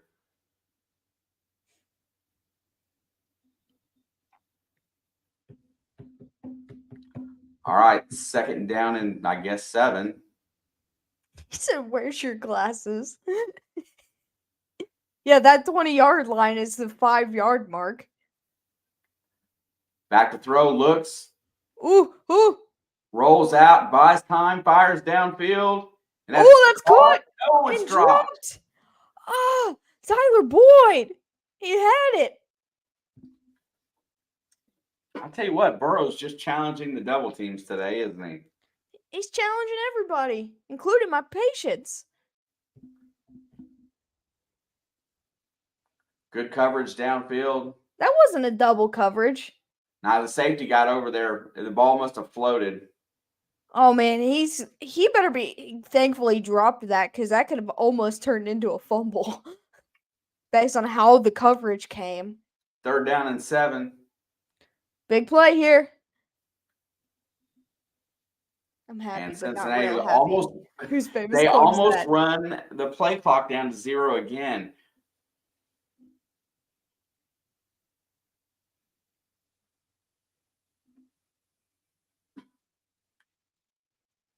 I'm happy, but not real happy. I wouldn't say famous, but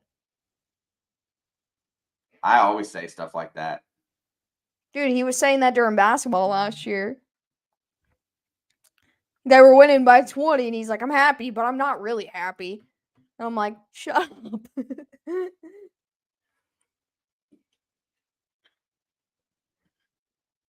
You're the unhappiest fan when your team wins. I don't understand. I am. Like, you got the dub, man.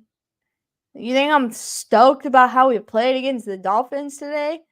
In the first half. But I'm not going to be unhappy either. 3rd and 7, back to pass. Here comes pressure. Uh-oh. Dumps it off. It's going to be completed. Sample's got it. He's going to run all the way inside. He's going to get a touchdown. What? The blocking tight end gets the screen pass for the touchdown. No one went with him. Nobody at all. They just let him go. Gallivanting into the end zone gracefully for a touchdown. He lines up as a fullback, and then he leaks out. No one went with him.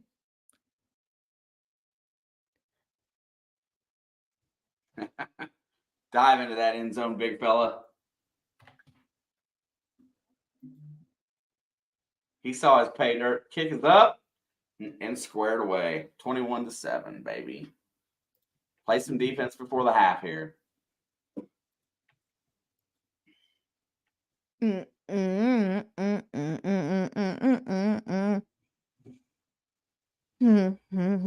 Stellar tackling by the Bills. Dude, like literally, nobody went with him. Not one person. Even looked in his direction.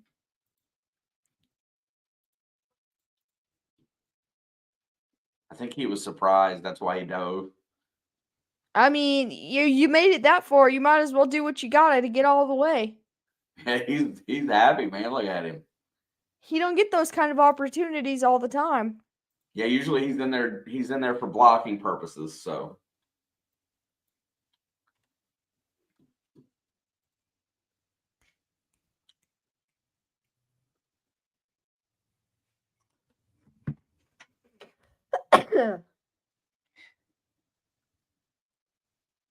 Yeah, Alex, I feel like my fantasy team's going to plummet down there with yours for the rest of the season because everybody's just starting to play bad. Oh, don't be sour. Oh, we can cohabitate the bottom. No, that's my spot, and one other guy's spot. Keep your 500 team away from my 0-8 team. Like no, I'm not. I refuse to listen to you being sour because Travis Kelce put up 1.4 points today. I refuse to listen to it. I refuse. Sour. I'm 0-8. You're like 4-3 or something. 3-4. Something like that. Either way, nah, I refuse to hear it. We're not the same. 1st and 10. Allen looks. He's got a lot of time here. Finally slings it. Has a wide open. I believe that's Shakir at the 48. Already plans. Thank you. That was a scoring play. Better avoid doing that again.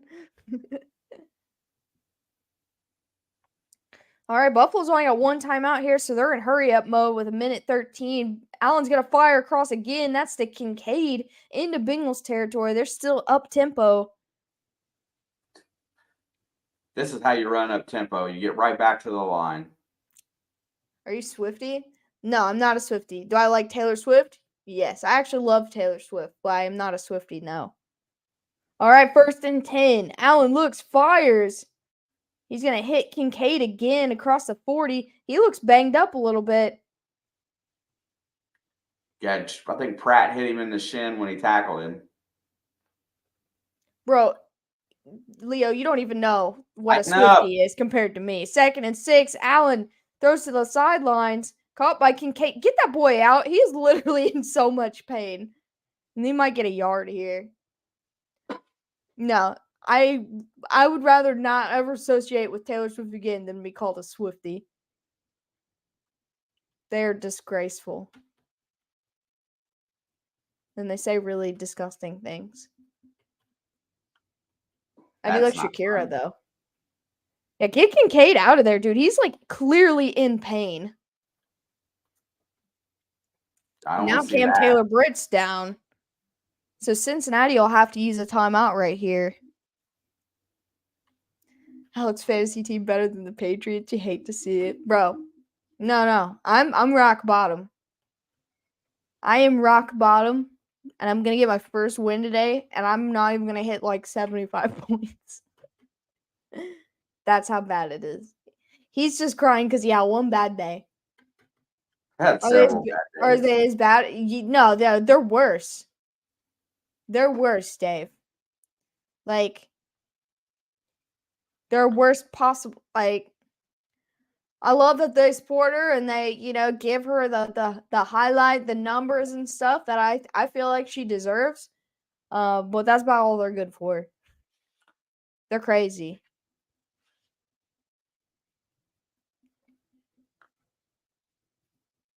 Nah, I love Taylor Swift. It was a weird tackle. It was for both of them. See, people just hear what Taylor Swift plays on the radio and think she's bad because of her mainstream, like, sounding stuff. But her other stuff's much better, in my opinion. All right, 3rd down and 6. Allen's going to fire to the right. I don't know who he was firing to, actually. The cameraman. And it's going to be 4th and 6. At this point, they might as well go. It's a little bit out of range for field goal with their kicker who struggled a little bit. You might as well go. They're going to let him try. Let's see. Where's he at? On the logo? 52. To be a 52? I think it's longer than that, isn't it? I'm guessing. Oh, now they're hitting Josh with intentional grounding. He just said, "Are you effing kidding me?"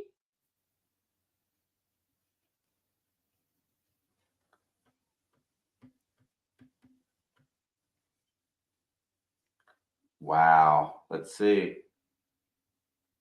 He didn't run his route. That's what he's mad about. His receiver didn't run his route. I don't think that's grounding, though. I think Davis was supposed to streak down the left side, and he just stopped. That's not a play you can wait. Well, they have to now. Wow. Gabe Davis stopped. Yeah, he changed his route. I'll look up who we play on December 18th. Yeah, I disagree. Janis Joplin is a good singer, though. I disagree, though.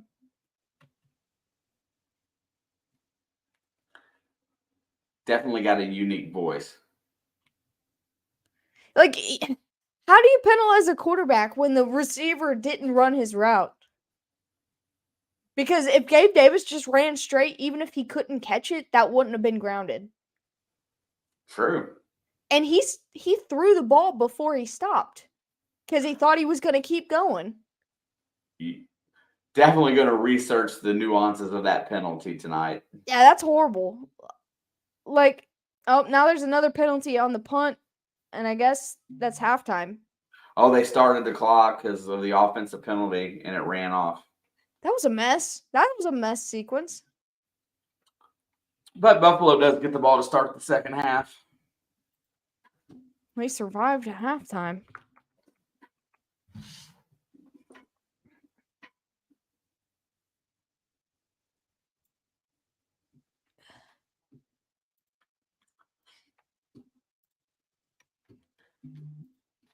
That dude's playing his best football this year. Which one? Lamar. Oh, for sure. I can't disagree with that. That whole team's firing pretty well. Janis Joplin's not that bad. What's that? Janis Joplin is not that bad. No, I like Janis Joplin. She's not that bad. Definitely had a different voice, though. Yeah, that's what it was. Is she sounded different than everybody. She was just weirder. But weird's okay. You're just a hater, Dave. Dave is a hater. What's up, Papa? Papa Pancho. Oh, he got us first this time. Hey, Maniac, what's good? Is it? It is halftime, I guess. Maniac's in the house. Is Maniac even streaming? I guess he is. I know he was earlier. I saw the notification come up. I guess he is. He got us. Pew pew. Papa Pancho. Congrats on your win today. And Maniac, sorry about your. Did you win? No, sorry about your L today. Good game though. Good game, but CJ Stroud just went off on another level, man. Rookies aren't supposed to play like that. What's up, Sam? I love being a Raiders fan today. I love being a Raiders fan today. Man, I was mad that I got my pick wrong. I had no faith in the Texans having 21 seconds to go down there and win the game. I had no faith in it. Like none whatsoever. And then they said, tank down into the end zone for a touchdown. I said, what did you say? Fire taught into the sun. I mean, the Bucs offense played a pretty good game. But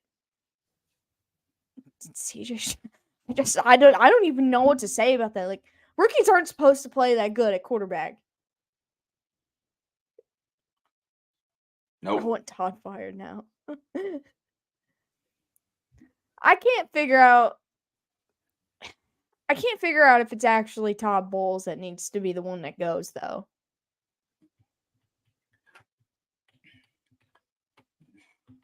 I just don't feel like that they were all in on Brady and now they need to find a new identity. And I just don't think Baker Mayfield is that identity. I think he's playing okay. They got to find something to hang their hat on. I agree. I mean, it's gonna take some time. It's a big adjustment. It's like the Packers without Rodgers, like things will, once you make a big change like that, you just gotta roll with it until you can figure out what you're doing. We need the next franchise QB. I want to see Kyle Trask play. I've been waiting 3 years now? 4 years? I just want to, if he's not capable, just say that and get rid of him. But if he is capable, why don't we get to see him? Seriously. Are the Rams just trash or did Green Bay figure something out? Well, Matthew Stafford didn't play. It was Brett Rippin. And the Green Bay defense played pretty respectable today. Yeah, they're not the same team without Stafford, for sure. I don't think there's, I don't know. That's a tough one.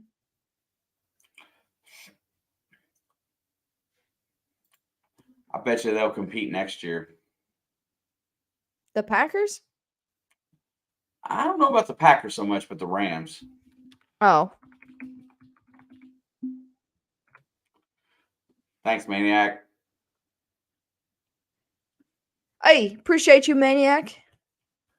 Also, Papa Pancho. See you. Papa Pancho. Dude, I love him. He's got the freaking Squirrel Squad logo with his whole Papa Pancho gig going on. Dude, I love it so much. Yeah, the Rams are really bad without Stafford. Even with two explosive playmakers like Cooper Kupp and Puka, there's there's only so much you can do with a backup quarterback. I'm not saying backup quarterbacks can't win games, but they also, are still trying to find their run game identity. Bouncing through a couple different guys, trying to figure that out, which has been their struggle since they went to the Super Bowl, is finding a run game. Let's be honest.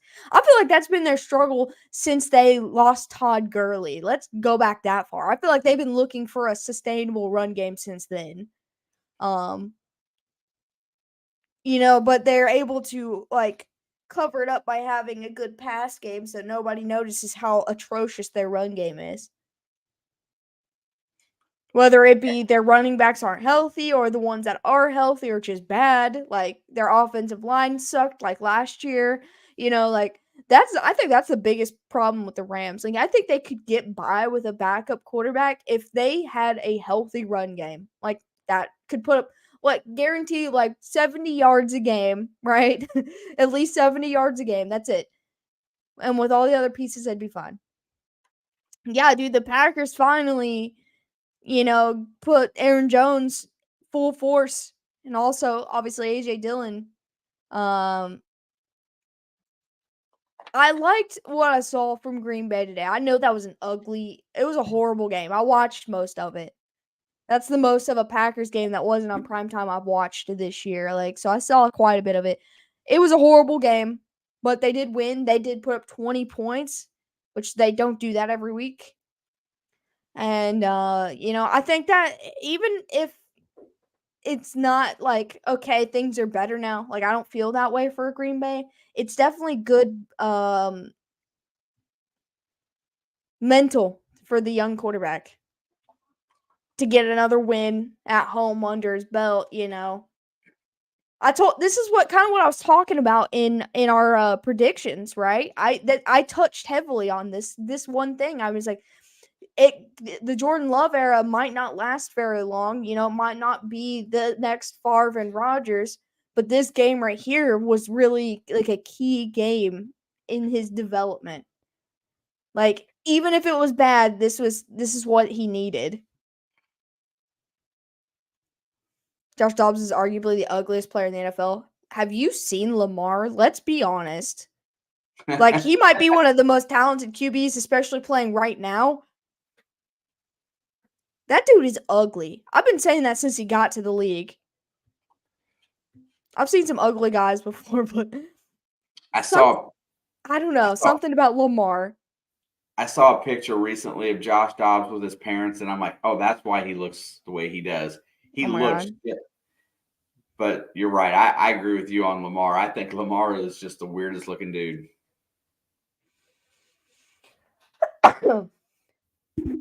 I bet you they were pretty happy in Las Vegas land today.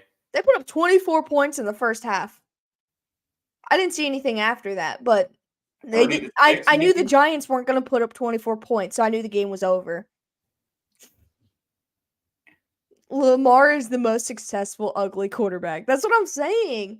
Well, I knew that Josh Dobbs had alopecia. Like, I don't think that makes him ugly. Like, Lamar, I think it's just ugly. Like, Josh Dobbs just has less hair than most people. I don't think that qualifies him to be, ugly. Like, Lamar, there's just something about him, man. Like, I don't know what it is about him. Every time I see him, I'm like, damn, boy. Dave says playing quarterback is about looks. Well, Dave didn't say that. Oh, I thought you were reading Chris's. Yeah, that's why Jared Goff's successful, because he looked like Ryan Gosling, right? That's why he's playing so well. Yeah. He literally could be Ryan Gosling's stunt double. An ugly, successful quarterback. Ooh, that's a good question. Tom Brady? Peyton Manning? Have you seen his forehead? Greatest of all time, but his forehead's a mile long. And Eli wasn't much prettier. I'm trying to think of but I can't think of any good ones. Peyton Manning's the best I got.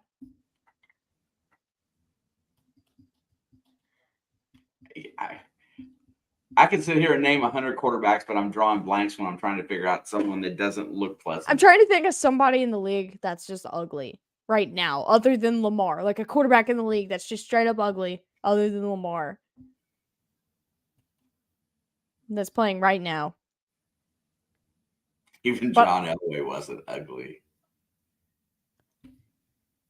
I hate John Elway, that smiling Jack MFer. I'm trying to think of an ugly quarterback. All right, I'm gonna go grab a water, and I'm gonna think. I'm gonna think about it. Now, if you said like successful players, not just quarterbacks, I probably could come up with somebody else. But right now, I'm just drawing a blank on the quarterback situation. Right? Peyton looks like the alien from the Flintstones. Oh. Let's see what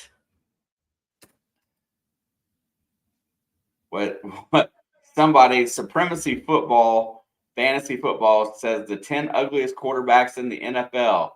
And I cannot agree already. Starting at number 10, they have Matthew Stafford. Number 9, Russell Wilson. Number 8, Colin Kaepernick. Number 7, Peyton Manning, one we agree on. Number 6, Nick Foles. See, I don't think these guys are all ugly. Number 5, Geno Smith. Number 4, Andrew Luck. They don't even have Lamar's not even on this, so I got to disagree wholeheartedly. Okay, I got to find another list. TikTok, let's see. I can't. It's really strange trying to think of somebody that's ugly. It's hard to pick one out. Jim Plunkett. How's that? Jim Plunkett wasn't the best looking dude.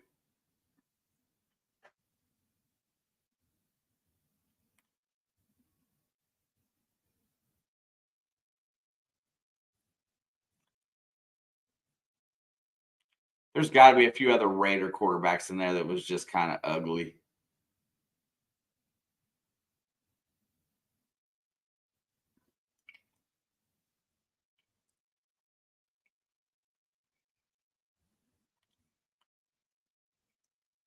Jeff Hostetler. All right, well, we're getting ready to kick off the second half here. Ugly quarterbacks finished off our halftime.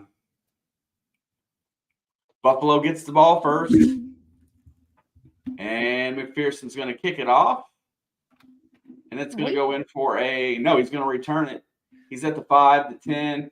Hardy's trying to get on the outside. He's going to get stopped at the 25, 26-yard line. Nice return. Here comes Josh Allen and the Bills. It's Buffalo time. I couldn't think of a single other ugly, successful quarterback. Terry Bradshaw was ugly too when he quarterbacked. He looked funny. Ben Roethlisberger. You want to go Steelers? Ben Roethlisberger has a very punchable face. I said Jim Plunkett was my only other one I could think of. All right, 1st and 10 from the 26. Allen looking to throw. Quick pass. Gets it to Diggs. Across a 30. You know they're going to try to implement Diggs heavily in this half.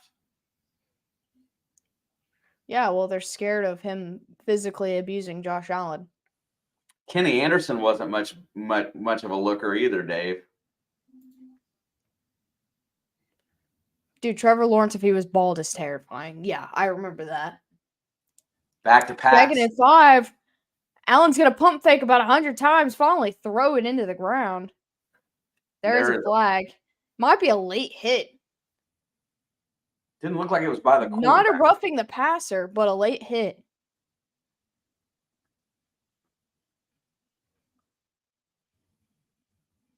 Oh, ineligible man downfield. Yep. Not an ugly man per se. He reminds me of Sunshine. Trevor Lawrence looks like a bird. Trevor Lawrence doesn't look like a bird. He looks like Sunshine, bro. All right, it's going to be 2nd and 10 now.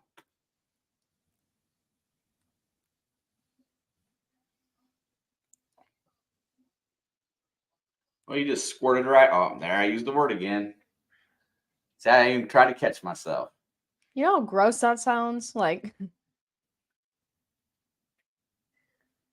all right, second down and 10. Allen looking, fires quickly to the outside of Diggs again, back to where he caught it the first time. He's going to get his 5 or maybe 6 yards this time. So it's going to be third down and 4 at the Buffalo 32. They ran the exact same play. That was the same play. Looks like she's the captain of the volleyball team and plays center for the girls basketball team. Oh, he said it again. We need a swear jar, but just when you say things you're not supposed to. All right, third and 4. Allen's got time. He's looking downfield still. He's going to roll to his right. Finally fires. It's caught by Kincaid for a first down, and there's a flag in after the catch. Wonder what that one was. It was right on him. Yeah, I didn't see anything that looked illegal, but I'm surprised there wasn't any hold on that offensive line, how long he was standing there behind it.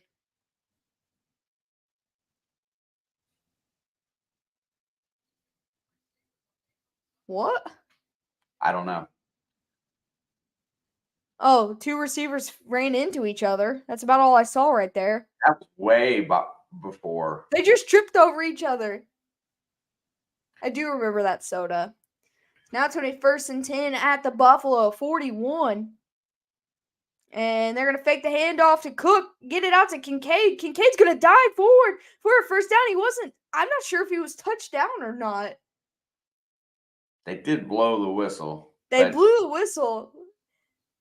But he got right up so fast. That's going to go for 11 yards. Dude, I loved, yeah. I like the surge. First and 10. Allen fires down the sideline. He's got Diggs for another first down. I don't know. Like, okay, I kind of understand why they're not running the football as much here.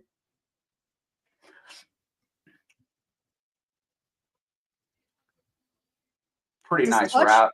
Does touch while in the air count as down on the ground? That doesn't make sense. Because what if he lands on his feet, you know? First and 10, Allen, look, fires, jumps it down to Cook. Cook's trying to get to the left side. He's going to get about 8 yards here.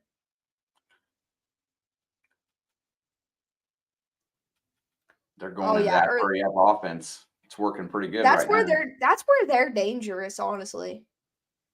It counts as if you tackled him. But, like, he wasn't ever on the ground before that. So that doesn't make sense. I don't really understand that.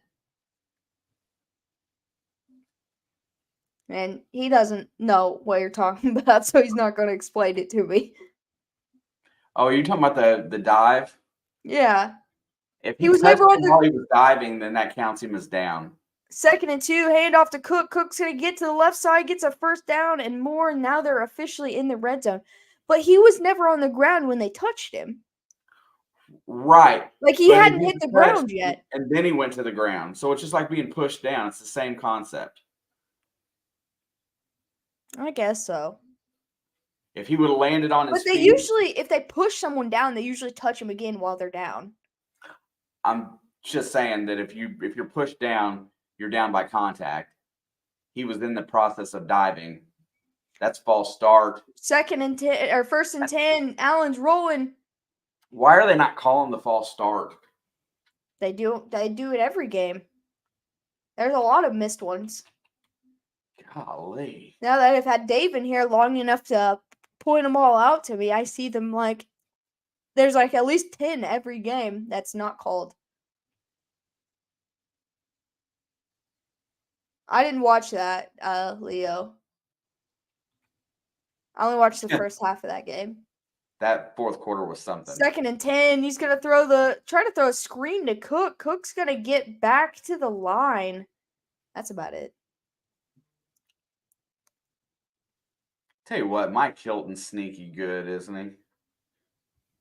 Yeah. Always seems to be there to make tackles and plays, but never. That's how I feel about Mike Edwards too. They ran out of false start flags. That's a fact. I threw so many. Third and 9, dude. Third down and 9 here. They're on the 16. I think they need at least 6 yards to go for it. Allen's going to look. He's going to take a shot at the end zone, and it's over the head of Davis. It's just a little high. He's yelling at the ref. I don't think there was any penalty there. I think they both were yelling for a penalty. He's saying a face mask. Let's look. Now, if that's the case, then yeah. He did grab his face mask, but I don't know if it was like, yeah. It pulled his chin. So Buffalo's gonna have to settle for 3. I'm surprised they didn't catch that one. It was very subtle. Dude, Bass's kicks all curve really pronounced. It wasn't that subtle. His chin jerked out. Like, not his whole head, but his chin come out. Okay, if not subtle, then very fast. Fast. Because at live speed, you didn't really notice it. I was trying to figure out the pass interference that I thought he was yelling about.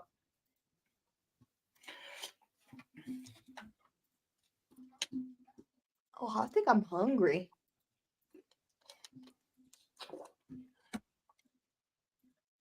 I'm not sure, but I think I am hungry.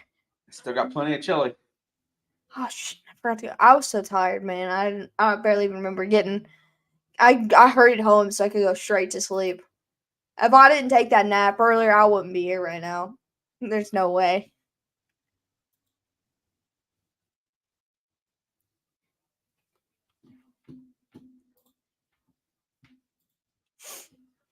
You. Absolutely, man. You're more than welcome. Come over and get it. I made a bunch.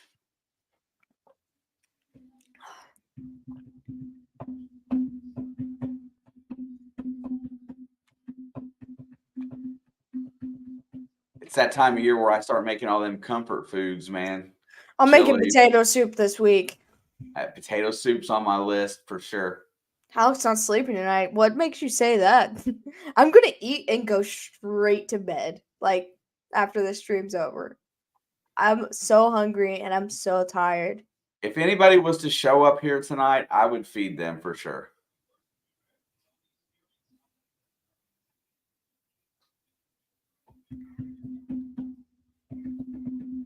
I think we just went grocery shopping, so I'll have like food here. But if I didn't have food here, I'd be over in an hour.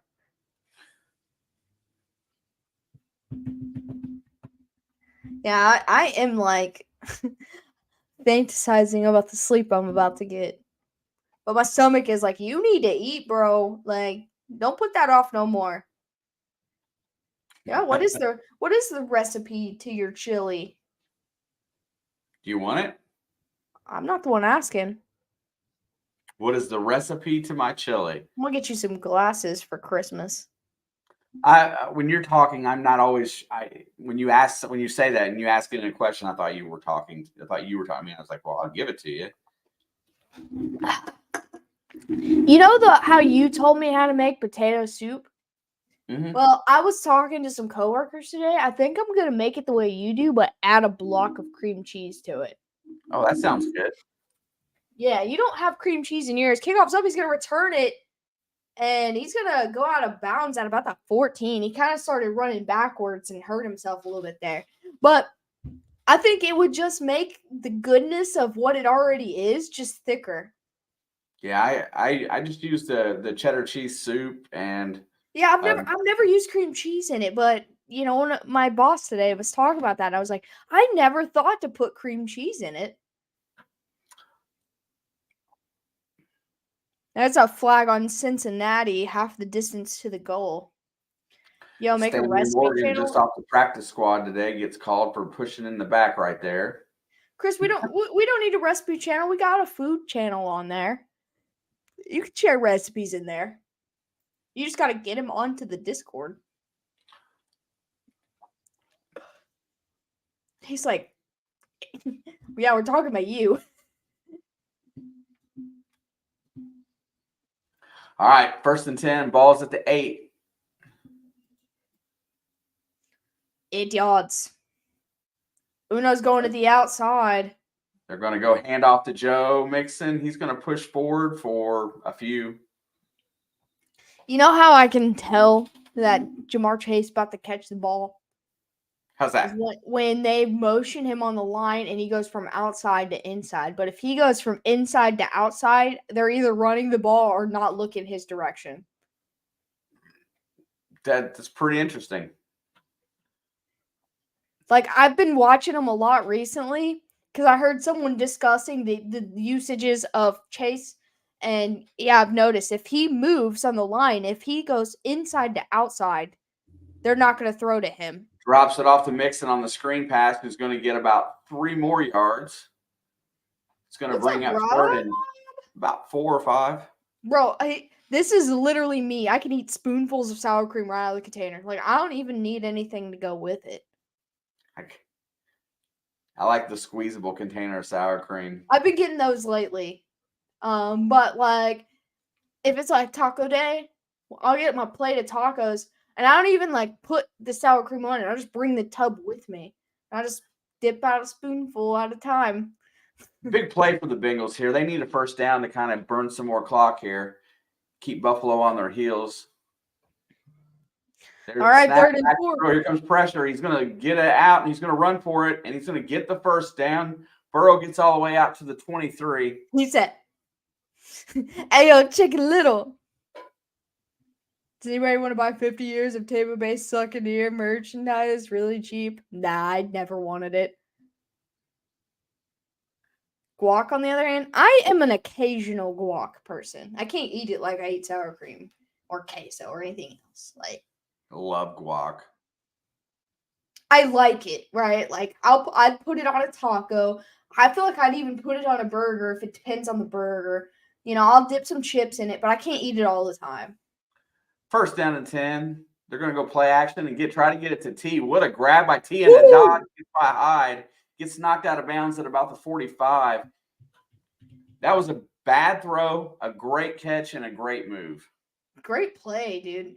I mean, he handled that ball like OBJ did today when OBJ fumbled, and that's the only thing that makes me nervous when they go into that one-handed outside of their body.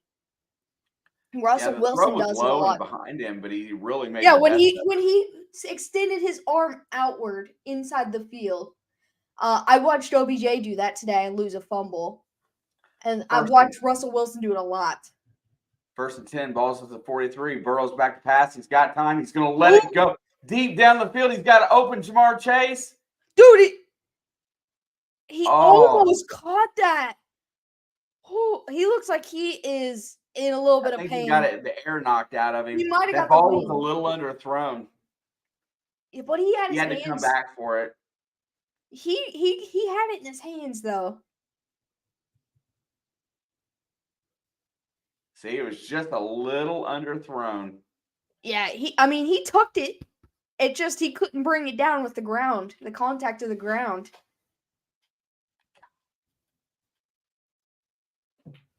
Oh, that was a good play, man. That was a good play, man. Fun to watch. 2nd and 10. Back to pass, looking, dumps it off to his outlet, and Mixon's going to be met, and he's going to lose a yard, maybe 2. Whipped cream is fine, but I couldn't eat a lot of it. But sour cream, that's where it's at. Like, I'm telling you, there's almost nothing better than sour cream. Yeah, it can go with anything, man. You can put it with anything.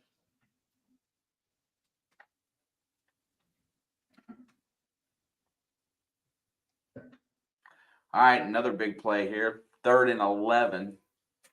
Teron Johnson, this cornerback, has played pretty well today.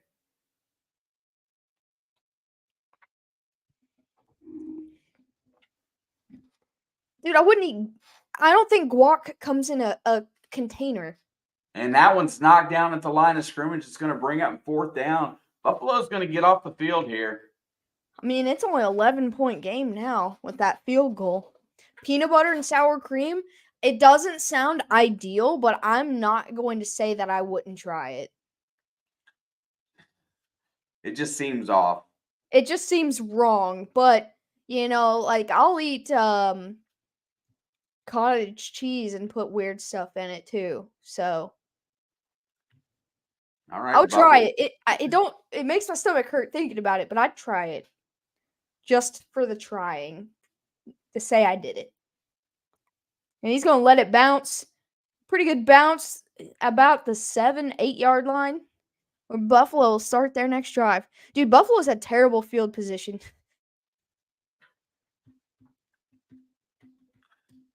Like most of their starting drives, I feel like have been terrible. Put it in a salad bowl, dump your favorite salsa over it, eat with Ritz crackers. Does like the queso in a jar count as a salsa that would be good with that? Like there's plenty of salsas that I like, but like the white queso or even the dark cheese like dip. Do you think that would be good over it? Because that sounds good too. I'm trusting you though.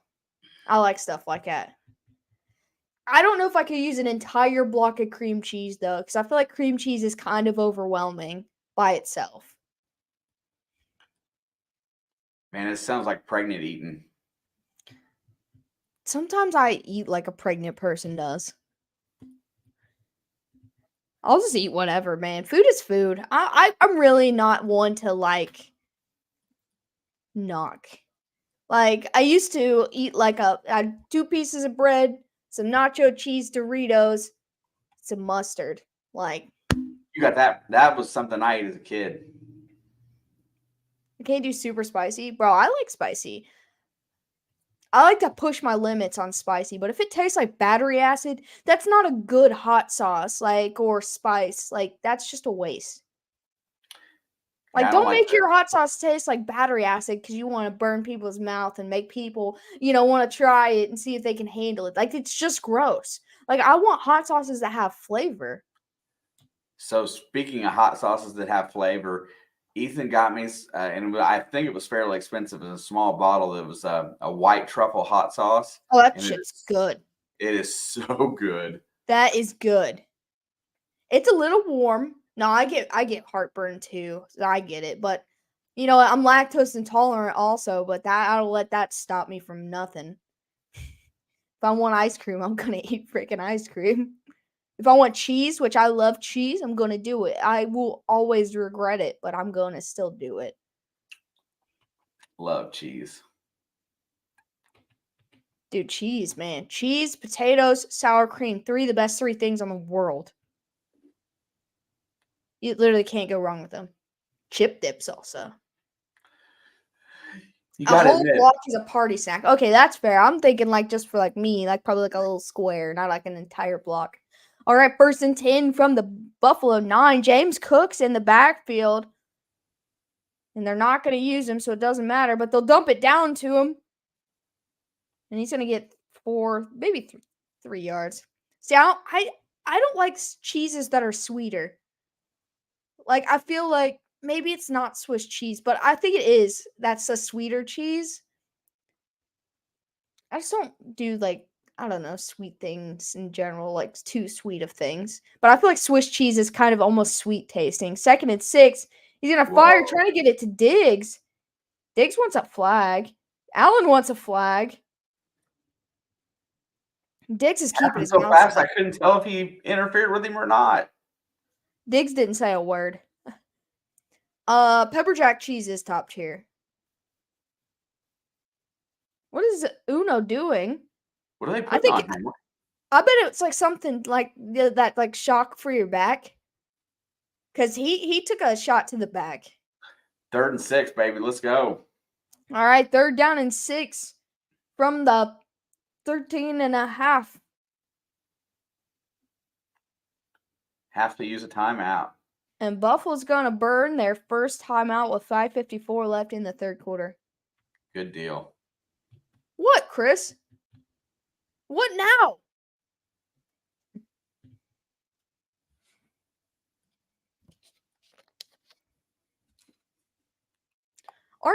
Don't you like Cook, Chris? So I don't know how you're so judgmental of all these combinations. Like people who are like cooks like to try it all to expand their horizons.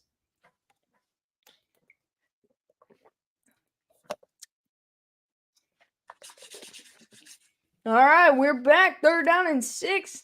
15 seconds on the play clock. Buffalo needs a 1st down, but a Cincinnati stop right here would be massive. Allen looking, has all the time in the world. Is going to step up, flush right. He doesn't feel the pressure behind him, and he's only going to get a yard. Hendrickson, baby. And that's Trey Hendrickson. What was that exchange with the ref? I don't know. The ref was laughing. They were smiling. And then he got it in his face. I thought he was going to head bump him. Like, sir, you can't touch the ref. I didn't say I like peanut butter and sour cream. I'm just saying I'm not going to rule it out until I try it, that I would try it. That was a big play by Trey Hendrickson. Yeah, but you guys are Packers fans, Dave, so you're supposed to be cheese guys, right? Fair caught at the 42.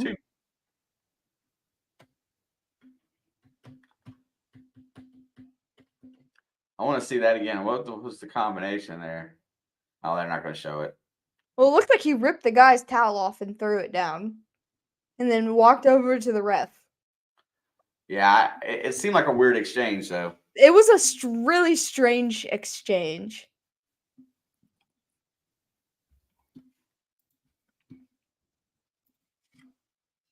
Peanut butter and sour cream should be an inmate's last meal. I mean, if they want it. Bro, do you? My dad's a cheese guy, so he had to move to Green Bay, and that's why I was born there.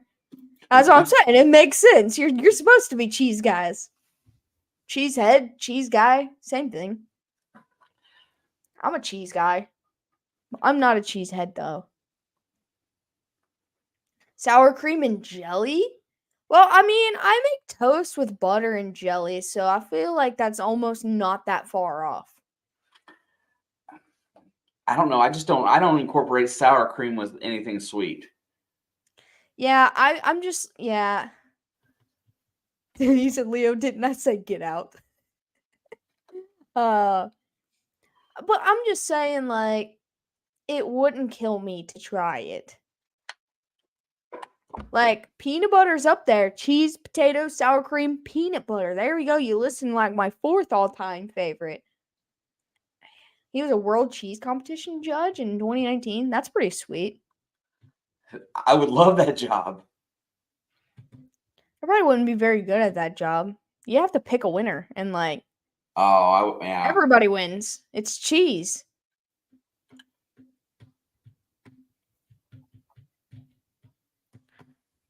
I'm just saying, like, let me see. Weird. I'm going to Google it. Weird. Can't spell combinations with sour cream. Peanut butter and pickle sandwich. Okay, that's not a sour cream combination, but I could see that being good. Amazing. We're talking about food, and they're showing a restaurant here making really good food. Is it Jeff Ruby's?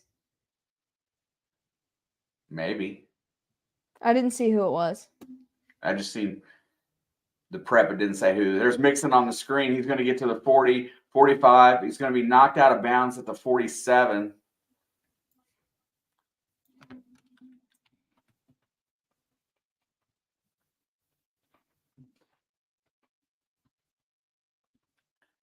Yep. Put him out there as a decoy.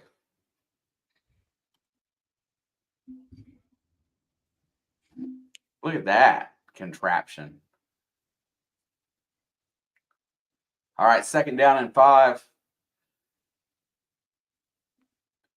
Looks downfield. He's going to let it go. It's caught. That's T. Higgins. T's been awful clutch today. They did a really good job of taking away Jamar, so T's been clutch. That was Rasul Douglas in coverage. Oh yeah, I think I've tried all not all of them, but I bought all of them. I never ended up trying all of them of the Little Debbie ice creams. 1st and 10. Because when they came out, I bought every flavor, but I don't think I tried all of them. He flips it out to Mixon, who's going to be met in the backfield with no place to go. Oh, it was from Ruby's? Okay. See, I thought that was the only place in Cincinnati I could think of.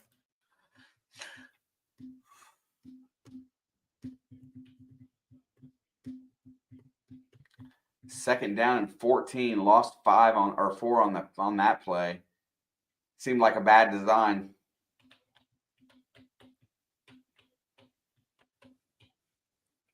Orange and mint is a bad combination of flavors. I feel like it's just a weird combination. It's like chocolate and orange is weird too. There's the snap, back to throw, looks, lets it go over the middle. It's caught by T. Higgins again. And he's going to be about 5 yards short of the first down. Maybe 4. You know what's really good? The new Stranger Things ice cream. There's a bunch of different flavors. That's good, though. All right, 3rd and 5. I always forget that Collinsworth was a Bengal, too. He was tall and lanky and did a really nice job. He's still tall and lanky. Ball is at the 37. Just to get to the 33. Let's go. There's a snap, back to throw. Here comes pressure. He rolls out, looks, fires, and it is incomplete. Good defense there by number 7 on Tyler Boyd. And I think they're going to leave Joe on the field here. Let him kick it. Let him kick it. I don't think they're going to kick a field. They might try a field goal. Let them kick it. They're going for it. Might be a little risky. Might be a momentum switch.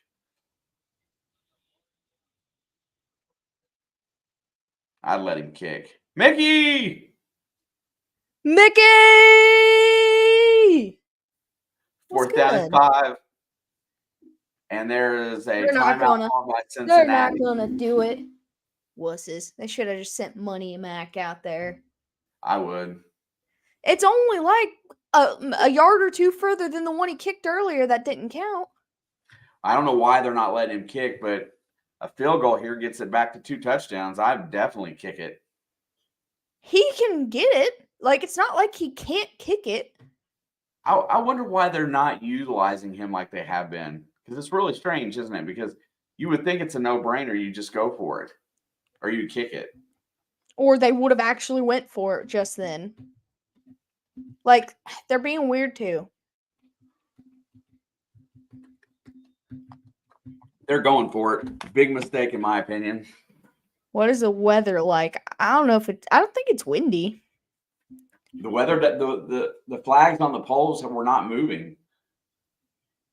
Let's see. Cincinnati, 46 and clear. 45. 4th and 5. He's back to throw. Here comes pressure. Steps up. He dumps it off. He's going to be short of the first down. They should have just kicked it. They should have just kicked it. Buffalo's going to get off the field here. I don't know whose decision-making this is, but I don't like it. Friggin' Zach Taylor. He's the next baby face. McDaniels is gone. That's why you invested in a kicker with a draft pick, right? You drafted a kicker, so you let him kick. Yeah, Mickey, would you eat a peanut butter and sour cream sandwich? Like, would you try it? Not like, unless you've already tried it, then you could tell us what it tastes like. But would you try it if you haven't already tried it? But, dude, I don't understand. I would if I didn't gag every time I taste sour cream. Okay, so Mickey doesn't like sour cream. So he would try it. He said he would try it, so. You're making me want to go make one. I'll make one right freaking now. I'm starving. It probably tastes delicious because of how hungry I am, even if it's not good.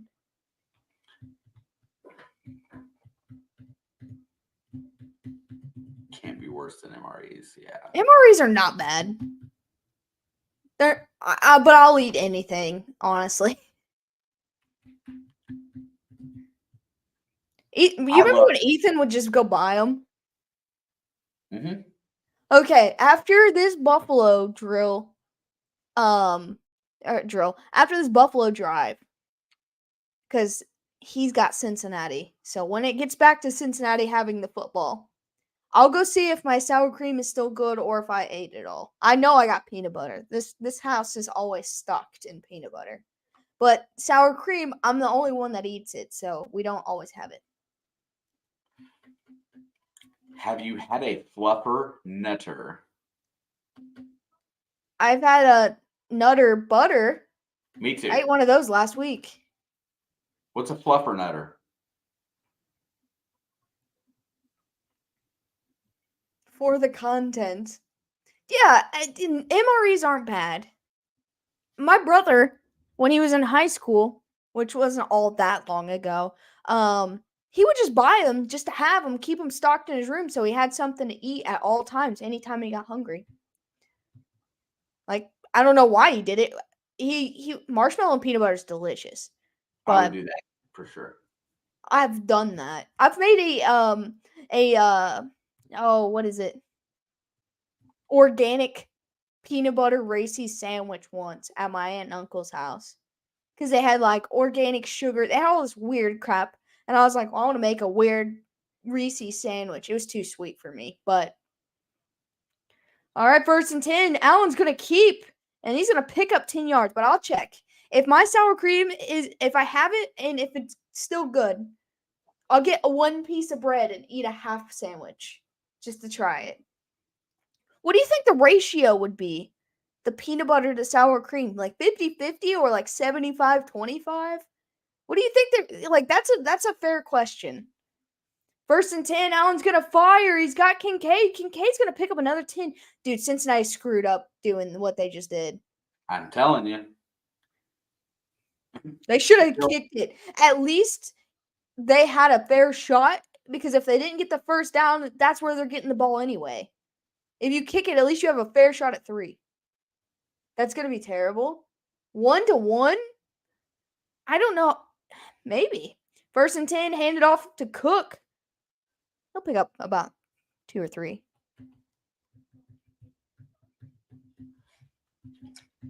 You know, the only thing I can say that's beneficial is that going into this fourth quarter, at least time of possession, our defense will not be spent.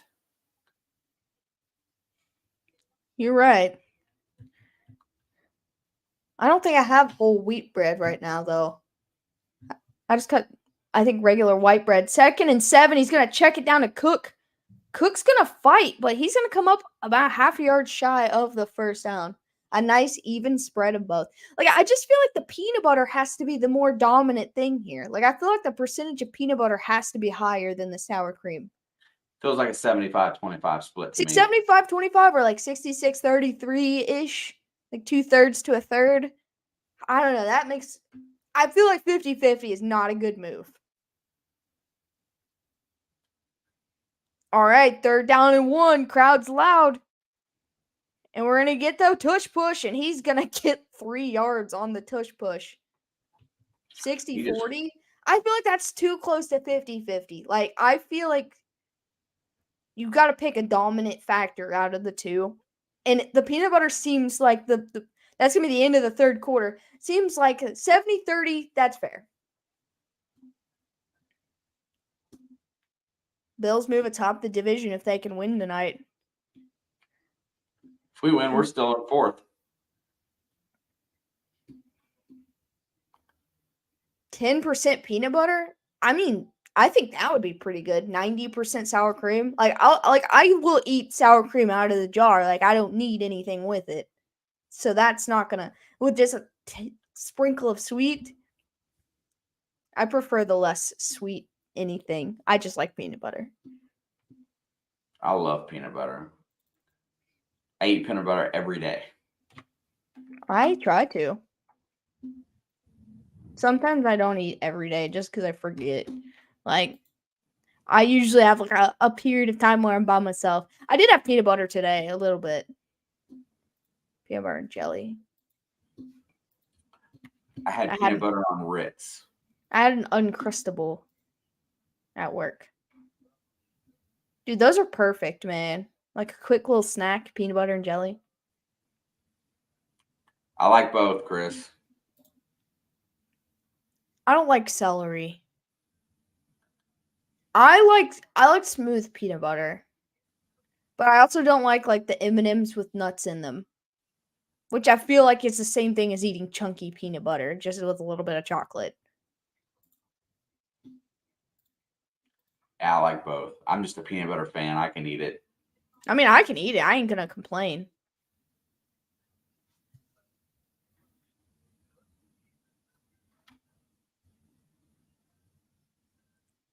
Packers are gonna murder the Steelers next week for you. Fair. I mean, they're probably my least favorite M&Ms out of all of them. I love And the there's peanut butter ones. the peanut butter ones, top tier. Uh-oh. My screen's like black. Oh, it's good now.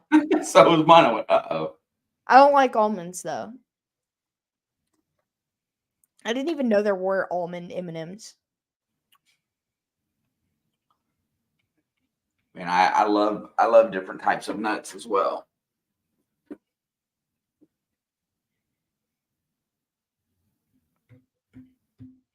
Here we go. All right, 1st and 10. Uh-oh. They're doing a little trick play. Allen's looking to go deep. He's gonna fire to the cameraman.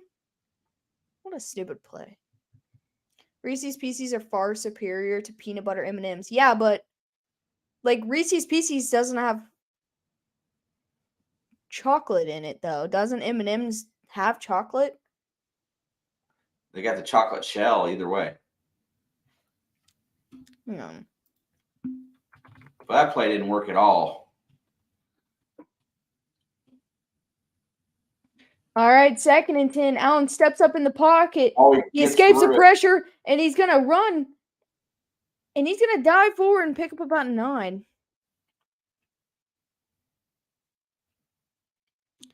Yeah, Reese's or the M&Ms have chocolate, but Reese's Pieces do not have chocolate. Isn't the shell of a Reese's Pieces chocolate? No, there's no chocolate in it. The shell, the color coating. Google it. There's no chocolate on it. I didn't think that. All right, 3rd down and 1. We're going to get another tush push. He's not going to get that. He got it. But they marked him. I had that Mr. Beast candy bar too. I like his peanut butter chocolate chip cookies though. I don't know about peanut butter M&Ms, but I know that Reese's Pieces does not have chocolate.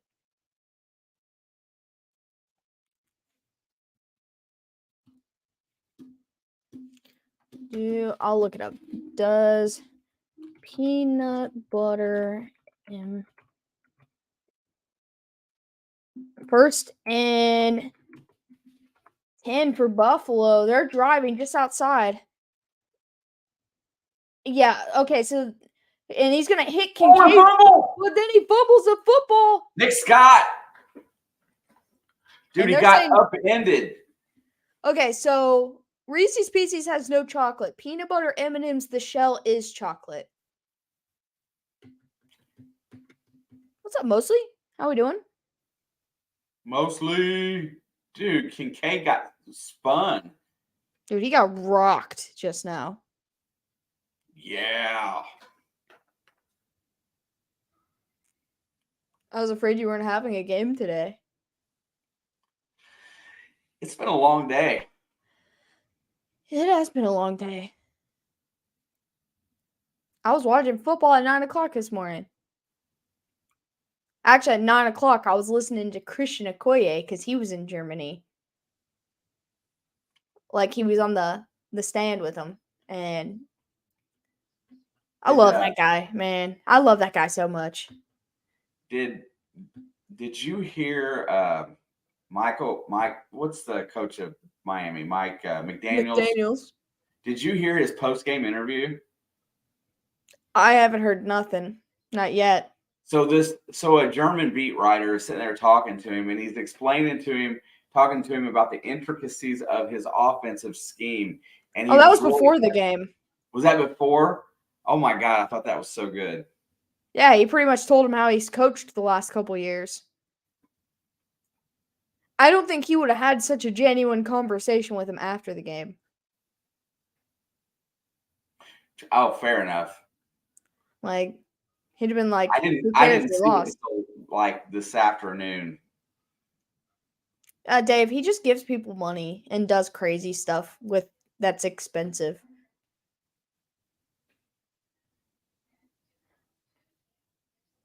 I aspire to be Mr. Beast. I want to have Yeah, all.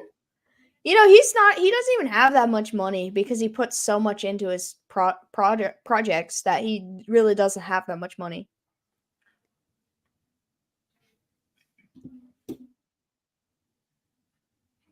Dude, he started off his channel like really small, like just like giving $100 to a stranger,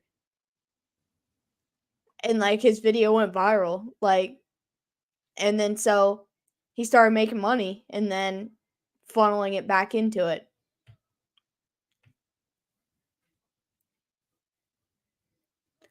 Because I remember his mom, like first time he got like $1,000 or something, he was like, "I'm just gonna go up to a random person and give him $1,000 for clicks on YouTube."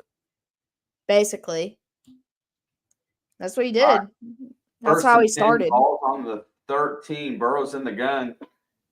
They really, a sustained drive here would be a dagger big time. Back to throw. He looks, dumps it off. It's going to be caught. And that's Irv Smith. They're saying he didn't catch it.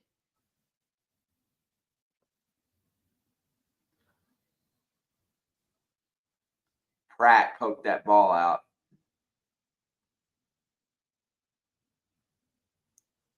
He was just trying to tackle him. I don't even think he was trying to poke the ball out. Probably accidental when the guy's upside down. You gotta be careful with the dude up and upside down like that. Yeah, he's lucky he didn't blast him and get a defenseless receiver call. Here it is. It's either a catch or a fumble, or an incomplete catch or a fumble. They called it incomplete. Play clock said 0. Yeah, basically he made a YouTube video giving away money, and then he just got a bunch of clicks for it, went completely viral, and then just continued. He did make like Minecraft videos and stuff too when he first started, like to get kind of a fan base. Then he started doing stuff like that. Second down and 10. Burrow's back to pass. He has time. And it's going to be caught by T. Higgins. But he goes out of bounds. I was going to say, it has to be T the way he caught that ball. Man, he snatches the ball out of the air with his hands and holds on to it so well.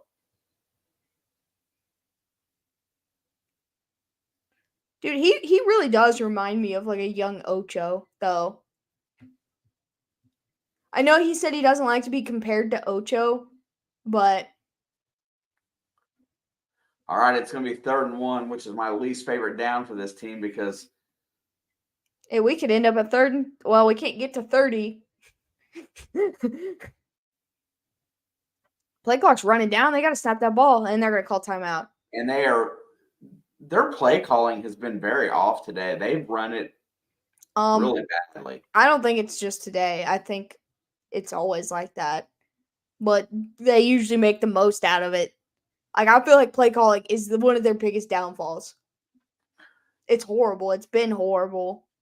I mean, but the part where you're getting to the line and getting it off before the play clock expires is what's been really wrong today. They've just been bad. I feel like they have no urgency. Yeah, it's like there's plenty of time, and there's not. So they changed personnel.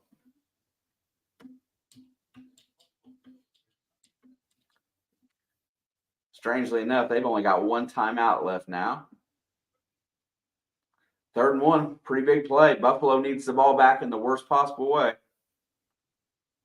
Goes play action, looks, fires. It's caught by Hudson. What a play by Dude, look at him. He's holding it out like a newborn baby. He's not letting go. Having a big tight end make an impact has been huge for them today. Who would The have thought? secondary of Buffalo has done a pretty good job on our wideouts. Who would have thought having a tight end would be effective in Cincinnati? Not me. I never thought that. Nope. I only made a video to plead for another tight end and a running back. 1st and 10. They're going to go whips it out. That's going to be incomplete to Sample. That's a weird play. That was really weird. Why not run the ball so you can use some of this clock with an 11-point lead? Just saying. I mean, when it's still 2 scores, you need a burn clock. If it gets down to 1 score, you want to try to move it a little bit more. Like their goal shouldn't be. Right now, you got the ball and a 2-score lead. You're in control. You should be trying to run the ball. You should be trying to use a little clock. Dude, this has been my best week. Yeah, burn the clock. Exactly.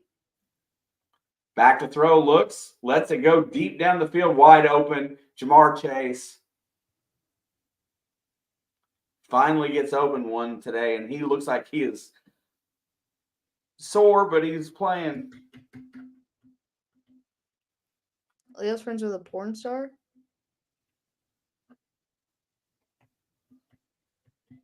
Let's see this one. Is he?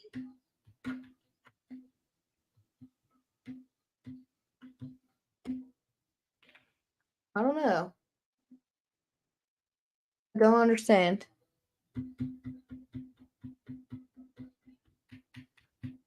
All right, ball's at the 30. You're already in field goal range. Let's run it. There you go.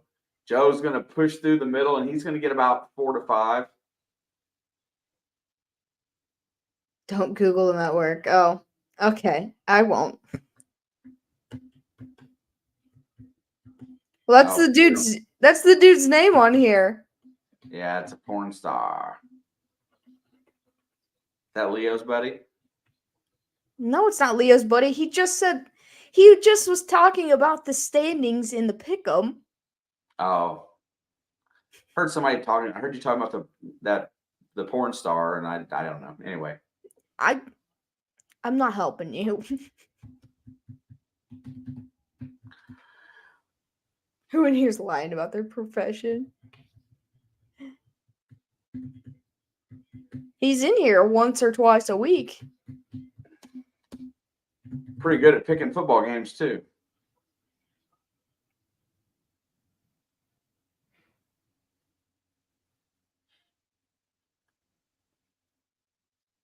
Ouch. Oh. T. Higgins got some crossfire right there. That's funny, Dave. Kitty. Oh, no. I can't call. Kitty's got my...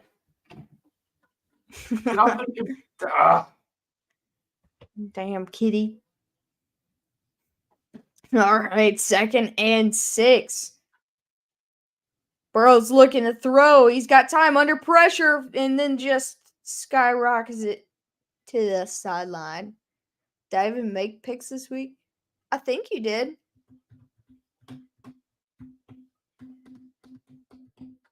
Kitty hit the rewind button on my receiver. You just want to see that play again. Ouch.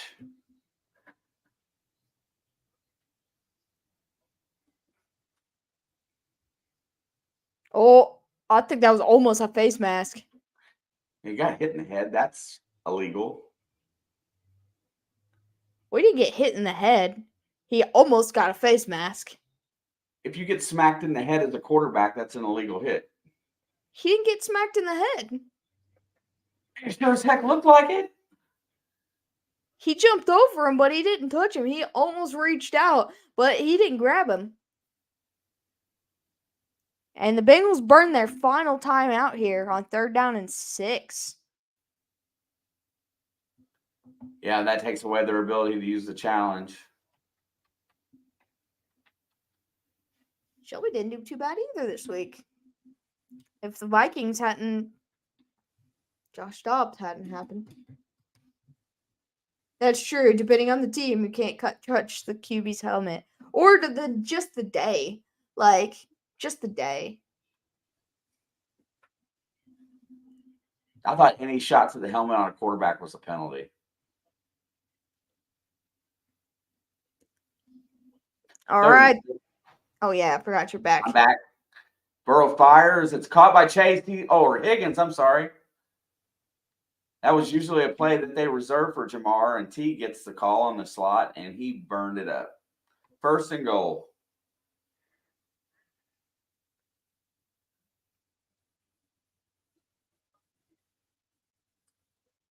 Throw T the ball. He needs a touchdown. No, it's TB. My 2 misses were the Falcons and the Panthers. 1st and goal. Ball's at the 7. Flips it out to Mixon. He's going to try to get the edge, but they've got that sniffed out. Back to the 11. The only thing good about that is the clock continues to run.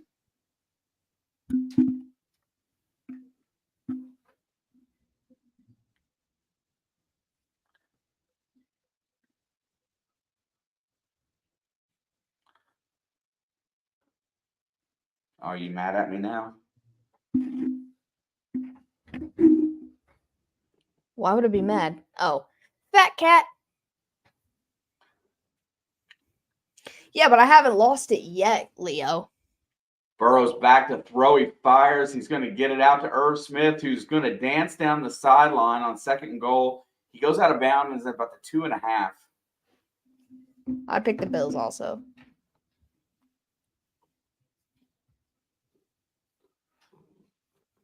I really wasn't sure how this game. What's the holdup on this sandwich? I mean, I'll go look, but he can't update the scoreboard if he scores because he can't even read the chat. So I'm not going to teach him how to work the scoreboard. I know. I'm just completely useless.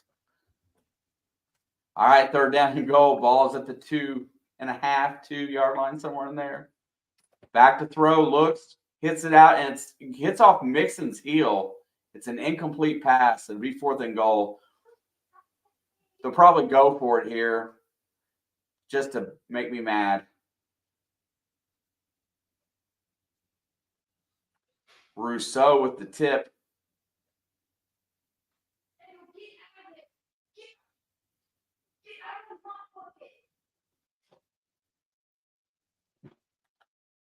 $20-yard field goal attempt.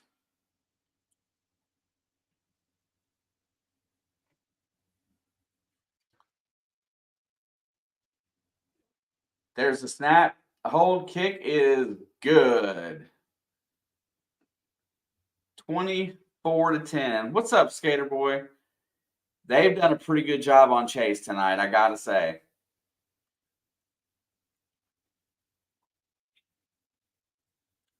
I mean, you're still going to get some points.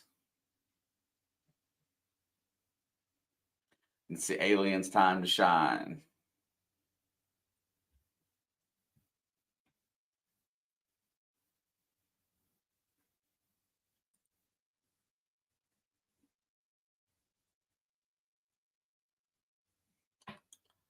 I missed, Dave, I don't think I missed 3 today, maybe more. I don't know how many I missed. Let me look.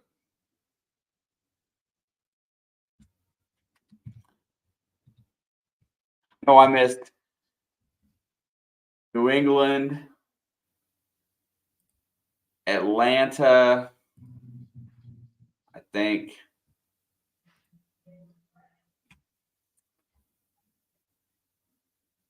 Oh, let's see. I'll just see what I missed again. I'm 9-3, so it's New England, Atlanta, and the Rams.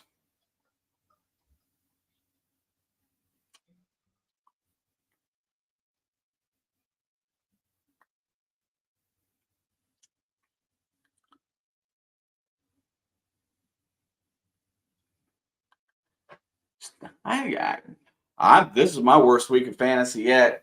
I'm losing to Alex. She's beating me. Speaking of which, I don't even know where my phone is. That's not good.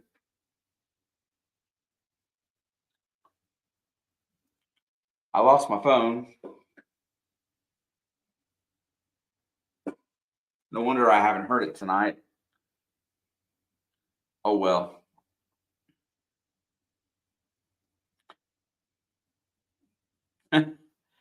I don't need it, Mickey, but I appreciate it. Oh no, I didn't. It's here.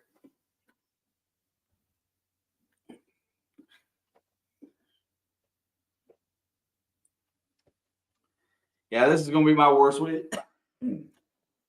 Worst week of fantasy by far. Alex is up 12 points, and she still got Zach Wilson tomorrow, and I got Lazard. All right, I got the goods. Peanut butter and sour peanut butter sandwich. 1 piece of bread. 3 points for the Bengals. All right, go ahead, fix it. Yeah, go ahead, update the scoreboard. I don't update the scoreboard. I gave you permissions on Canva to update the scoreboard.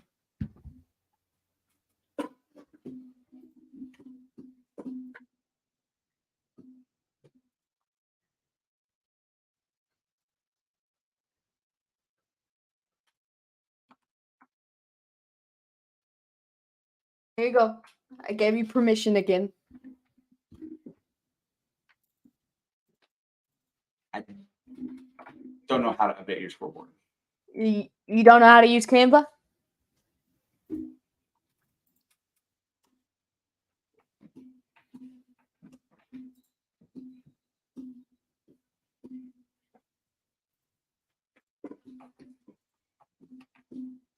Sorry, I can't do what I said I was gonna do because this man wouldn't survive in the world. Like I said, totally useless. All right, hang on. I'll send. Oops, hit the wrong button. I'll send you the link so you can see it because it's shared with you. All you do is change the number.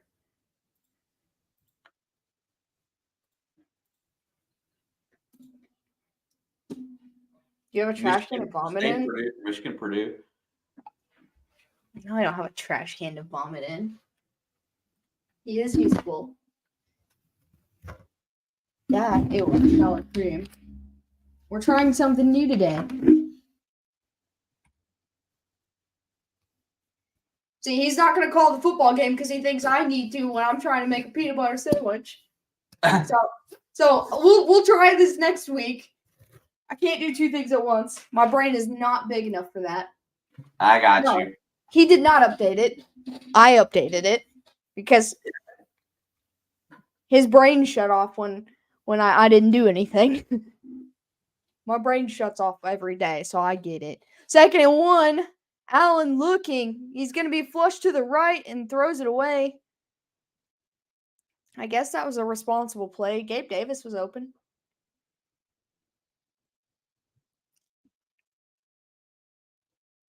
It's going to be 3rd and 1 now.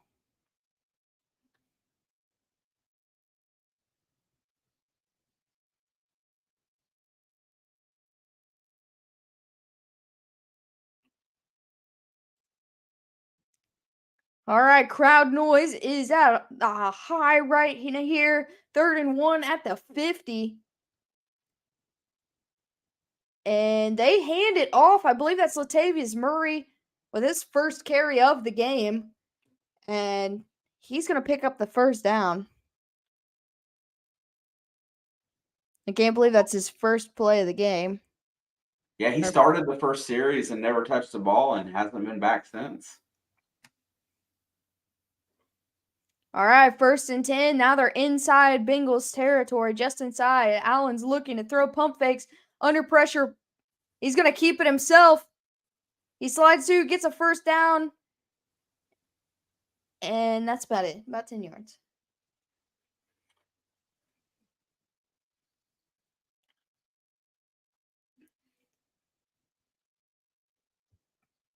He kind of like just skates in between his guy and the D lineman for just enough room to get a first down. 1st and 10. Allen looking. He's going to roll to his left. He's still looking downfield. He's going to throw it. I think that bounced off the ground, but they're saying catch. Nope. Okay, now he's saying it bounced off the ground. I think that was Sherfield again. I said I would, but I can't do two things at once. I am physically incapable of doing more than one thing at once. And so is he.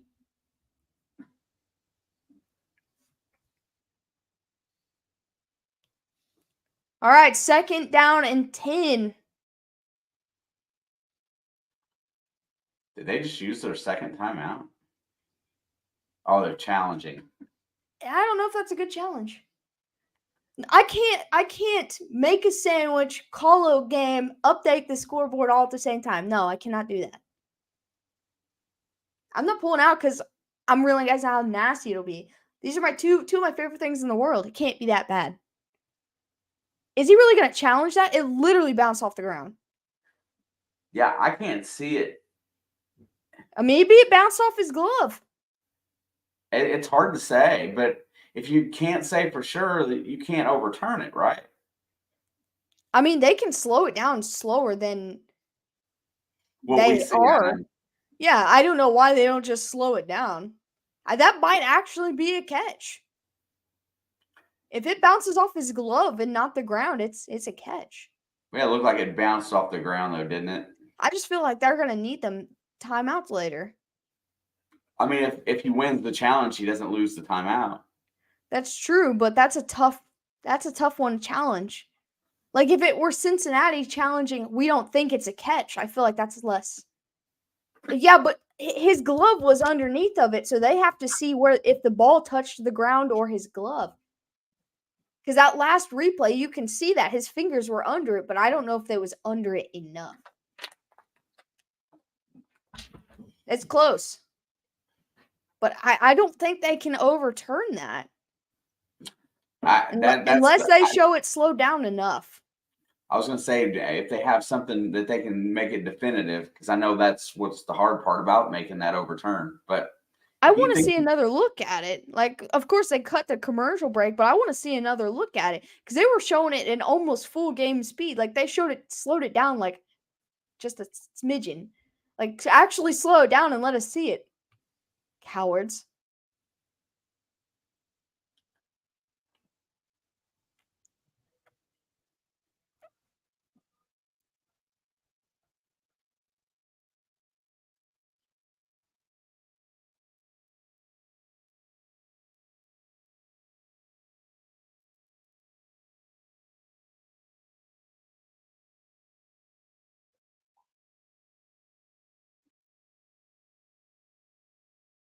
I was just going to sit here and see how long he'd just stay silent, but it was making me uncomfortable. You're just like. I mean, okay. You're just silent. I can't talk enough for the both of us. There's your replay. Look at that view. Oh my God, that was on his glove. That was on his glove. That's on both, isn't it? I think that was 100% on his glove. Either way, they lost the challenge. 2nd and 10. Fires. It's going to be a 9-yard catch for Sherfield.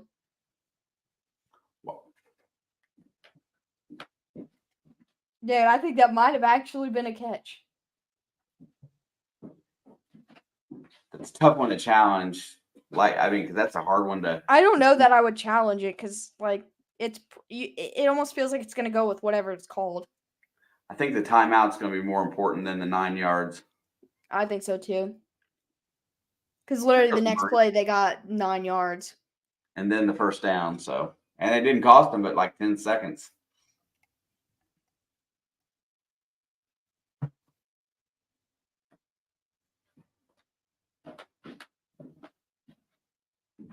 First and 10, Buffalo looking.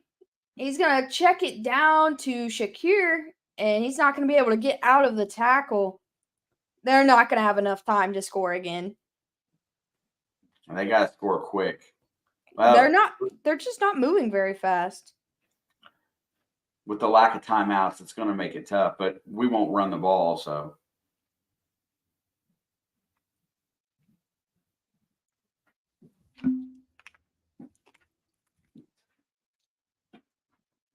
All right, 2nd and 7. Allen pump fakes, fires, gets it to, I don't know who that is.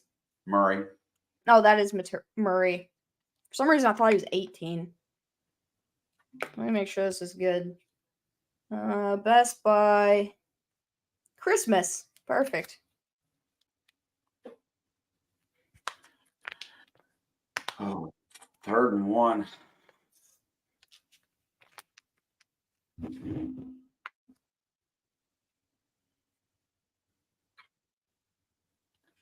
Back to pass, throws for the end zone. And that's a touchdown. Oh, I got peanut butter on the. All right. I got to get peanut butter off of the sour cream lid.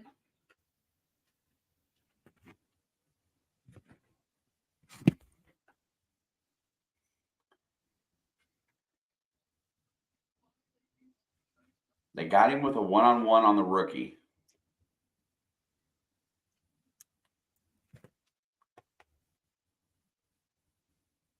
And they're going to go for 2. Wow. Is 18 better than 17? They scored. And he's going to fire to the back of the end zone to Diggs, and it's caught. 2-point conversion is good. 2. So that makes it a 6-point game instead of 7. It just blew me having the correct score picked. What did you pick? 24-17. Did you really? Yeah.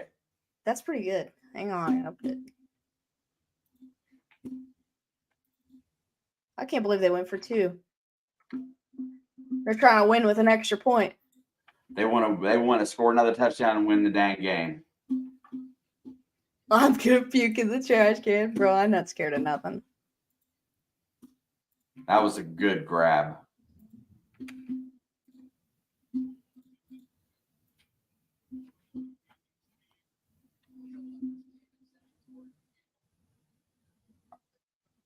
Why are they still replaying this? That's a good catch, right? The ball doesn't. Oh, he was definitely in. They didn't move. All right. Cheers.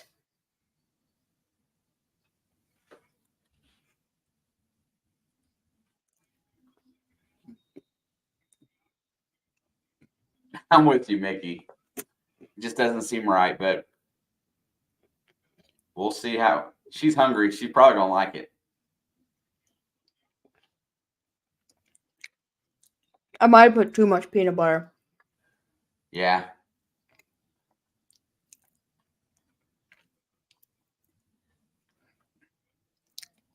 Well, what do you think? Hang on, let me finish it. It's not a big sandwich. I need to get like more than one bite to determine. All right. 3:32 left in the game, 1st and 10. Just a couple first downs here is about all you really need, Bengals. Let's go. 3 and out would be horrible. That would kill me, that's for sure. He's going to throw it deep down the side, and he has got Tyler Boyd in positive territory all the way down to the 42. And they are not going conservative. They're throwing the ball. I can't really. Honestly, Leo, it's probably the closest to 50-50. Because, like, I put a lot of peanut butter, but I accidentally stacked the sour cream. I didn't mean to. I don't know how to do a little bit of sour cream on anything. There you go. Oh, Rob, this is not just peanut butter.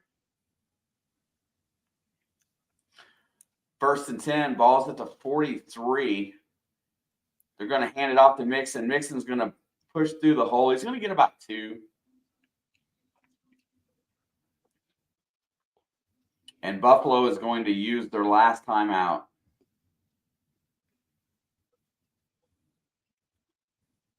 You know? It's not that bad. Is it something that you're going to go to the fridge and just make again? No, because I could eat one or the other by themselves.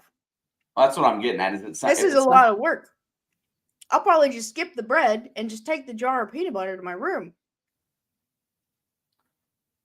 The bread is the bread is the worst part. I'm not a huge bread person. Like I enjoy bread. Like I like garlic bread. It's good side. But bread just gets in the way. If this was toasted, it would be even better. Like toast is top tier with peanut butter. It makes it melted, and then a coolness from the sour cream. The flavor clash is not as bad as you would think it is. But these are two of the things that I love the most on a piece of bread together. Right. Bread gets in the way of my burgers. Yeah, exactly. It's weird to not have bread on a burger because, like, I don't want to just pick up the meat with everything on it. But, like, I don't eat most of my bun on any burger. Like, I eat about half of the bun, and usually, like, if I eat a hot dog on a hot dog bun, I don't finish the hot dog bun, right? It's too much bread. This is not the weirdest or worst thing I've ever tried.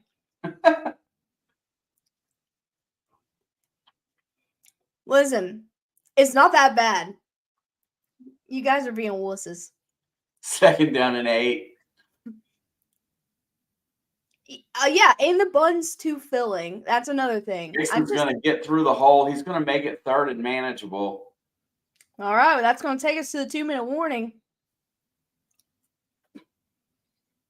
He looks to be a little shook up on that as well.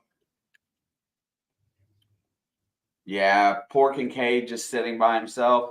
That's a tough one, dude, because if you're flipped, so you're upside down and the ball gets poked out, that's hard to blame you for that.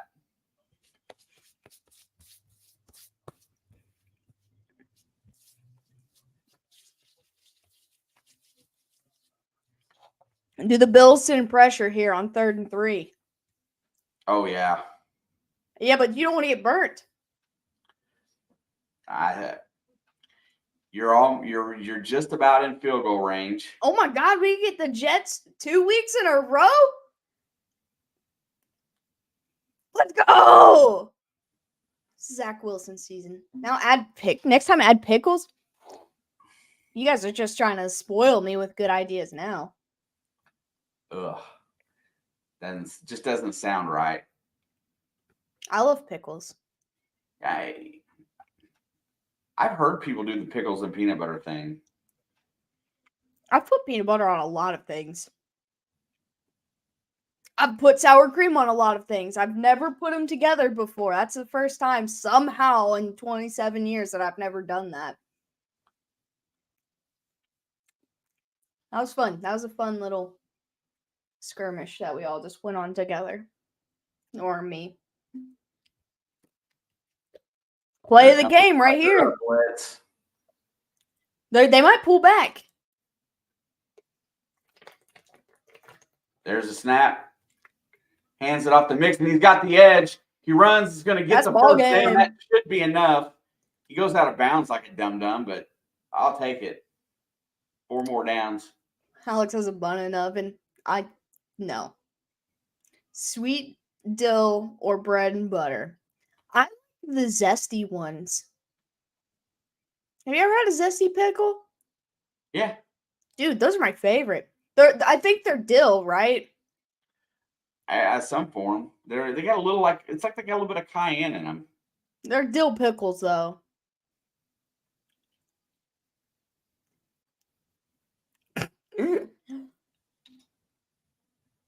And they're into victory formation as Buffalo cannot stop the clock.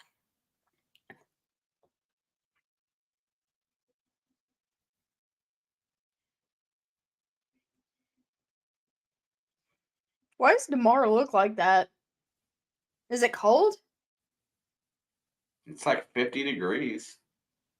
So it's colder in Buffalo? It's not colder than Buffalo. So that's not what I said. I don't know. so. There's a few guys wearing the hoods and the masks. I didn't think the night was uncomfortable at all.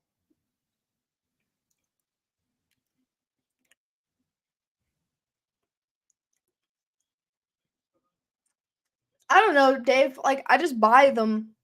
They're called Zesty pickles.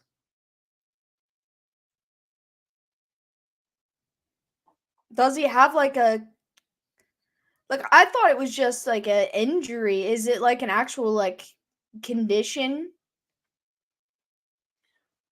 It might be something that they do for precautionary. Who knows? Maybe. I mean, he's played in a football game this year. It's not like he's not done that. I was just curious.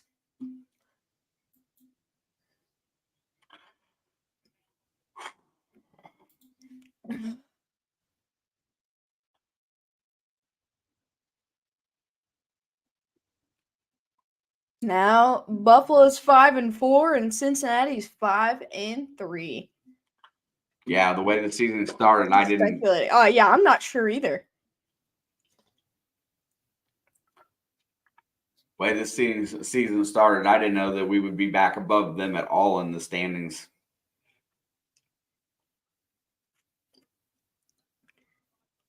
We're number 1.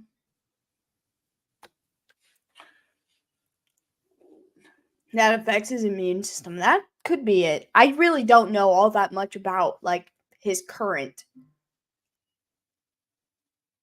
and what his daily regimen of workout and how he does things.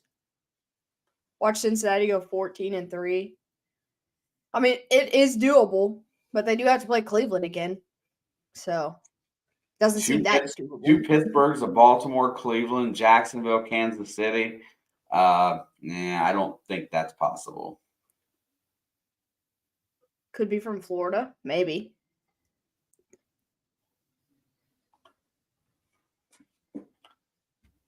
I definitely don't like the remainder of the schedule. It feels pretty rough the whole way. Houston's on that. We still got Buffalo and you guys. We've got another Chargers game. We've got 2 Raiders games still. And Philly, right? And we've got Philly. Yeah, we're on the bye next week. And then we play Philly. And then we've got the Raiders, Packers, Bills, Patriots, Raiders, Bengals, Chargers.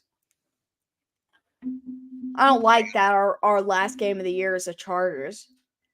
Because if this AFC race tightens, we might have to like actually like play that game. It just feels like the teams that do play well consistently, they really poured on them the next year for a schedule. Well, it's based on where you finish too. Mm-hmm. That's the only reason we have to play you guys this year. And, see, you got about the same. Did you all play the NFC East or is Philly just a game they put on your schedule? NFC North. You got the North. Yeah, we've got the NFC North and the AFC East. And then Philly's our extra game. Yeah, I'm just trying to figure out whether that makes our extra game. I know we got Minnesota, but they won the North last year, right? Yeah, they won the North. But that doesn't matter. You play the winners of the AFC divisions. Because we played the Lions. Oh wait, we've got the AFC North and NFC North and AFC East, so that's 8 games. And then we've got the Jaguars who won their division. And then we've got the Bengals who won their division. And we can't count Buffalo or whoever because we play that whole division. And then we've got our divisional games. And the only extra game we have is the Eagles. That's just our extra game. One random non-interconference game. Yeah, it's just a non-conference game. So I guess that would be Minnesota for us. Yeah, it doesn't matter division winners on the other conference. Yeah, say I But wasn't. I think they do try to give you like someone matched up with you though.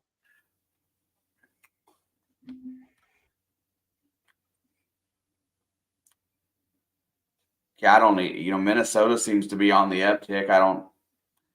Oh, It's a Josh shame. Dobbs is like bringing another life now. He did Like that they in were Arizona too. Isn't that funny how he does that? yeah, but he won as many games in Minnesota as he did in his time in Arizona. Fair. They've got a little I'm not even gonna say like a great team, but they've got a better team in Minnesota than Oh, Arizona for sure. currently. Yeah, you've got the NFC West and And the AFC then the South. AFC South. Yeah, the Vikings are just an extra game. Yeah. Well, I think Arizona was just trying to get a draft pick, honestly, because they knew Minnesota was desperate, and he was only on a 1-year deal. So they got like a 6-round pick for him for someone they got for free. yeah, right.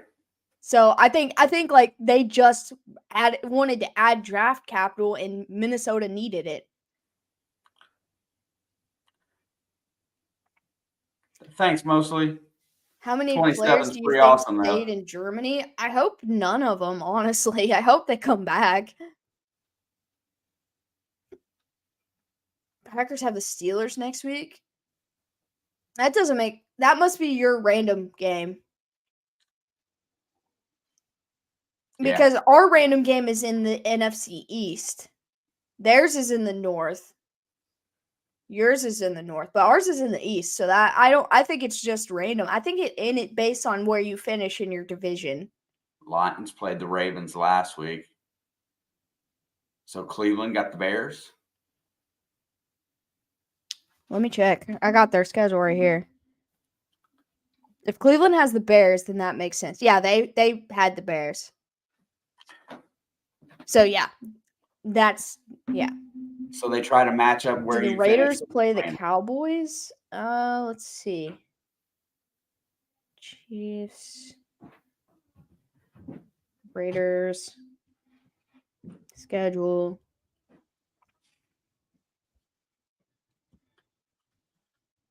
Whew. Can breathe again. The Raiders got the Steelers. Wait. No. The Raiders schedule is confusing. Okay, so that's a divisional. AFC East, AFC North, NFC North. Okay, so yeah, the Raiders' extra game is the Steelers.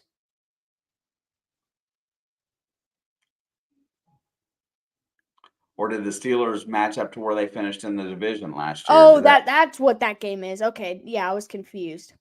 No, they don't have the Cowboys. Broncos, Bills, Chargers, Packers, Bears, Lions. They play the Giants. The Steelers played the Giants. That's their extra game. Or not the Steelers. The Raiders played the Giants.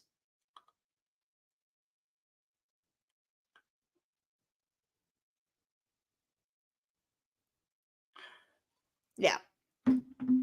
That makes sense. We each get a division and it goes based on how you finished. That makes sense. 5 Hey, a.m. Mickey, it's good to see you. Right on, Mickey. I don't see any games next week that I would consider a good matchup. I thought every game this week was a good matchup. This week here seems like it's been the it's like everything's kind of coming to a head, and it's great matchups for the future. I loved it. Dude, I also expect the Niners to blow the Jags out. I do too. 100%. I will not apologize to Sports Cat either. It has nothing to do with the Jags. Like, I just feel like that's going to happen. It doesn't matter who they're playing next. Like, you could have said it was anybody, and they were blowing the next opponent out. Like, I agree. and the Jags, they're due for a letdown anyway, so this is perfect timing. They've won, 5 straight? Yep. I mean, you're right. It just kind of matches up. It seems like the San It's Francisco it's just perfect timing for one of them to have a letdown and one of them have to rebound.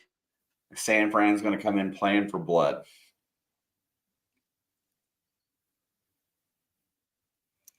Yeah. Arizona is now only 2 hours from you. What? Huh? What?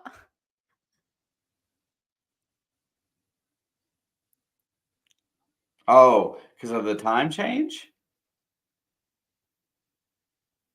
I don't know. I don't know. That's the only thing I can think of. Hey, Dave. Appreciate you. Appreciate you. Ugh. Now I gotta figure out what's for dinner. I had a snack. Now it's time for dinner. I'm just hoping the dog lets me sleep tonight. Oh man, my dogs know to not disturb the peace. But they also love their sleep. So Yeah, my day started at 2 a.m. this morning. I never went to bed last night, so my day Yeah, started yesterday. that's even worse. I do Yeah. okay. I do okay as long as I get a little bit, and then I did get I tried to get a nap after work, and then it worked, but just not as well as I wanted it to. Chicken baked in sour cream? You know, this sour cream says that it's good until Christmas, but I don't know if it was actually good or not. Like it didn't. I tasted it before I put it on the peanut butter,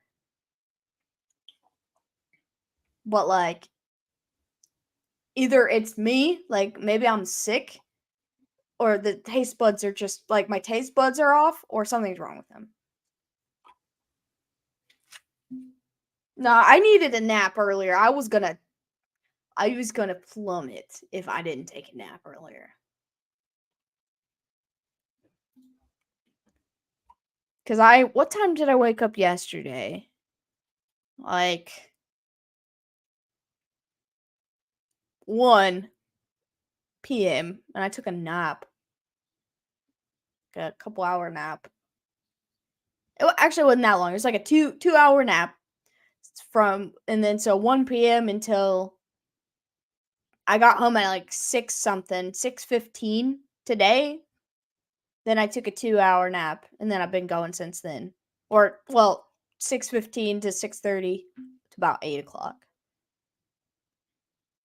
It's been a weird day.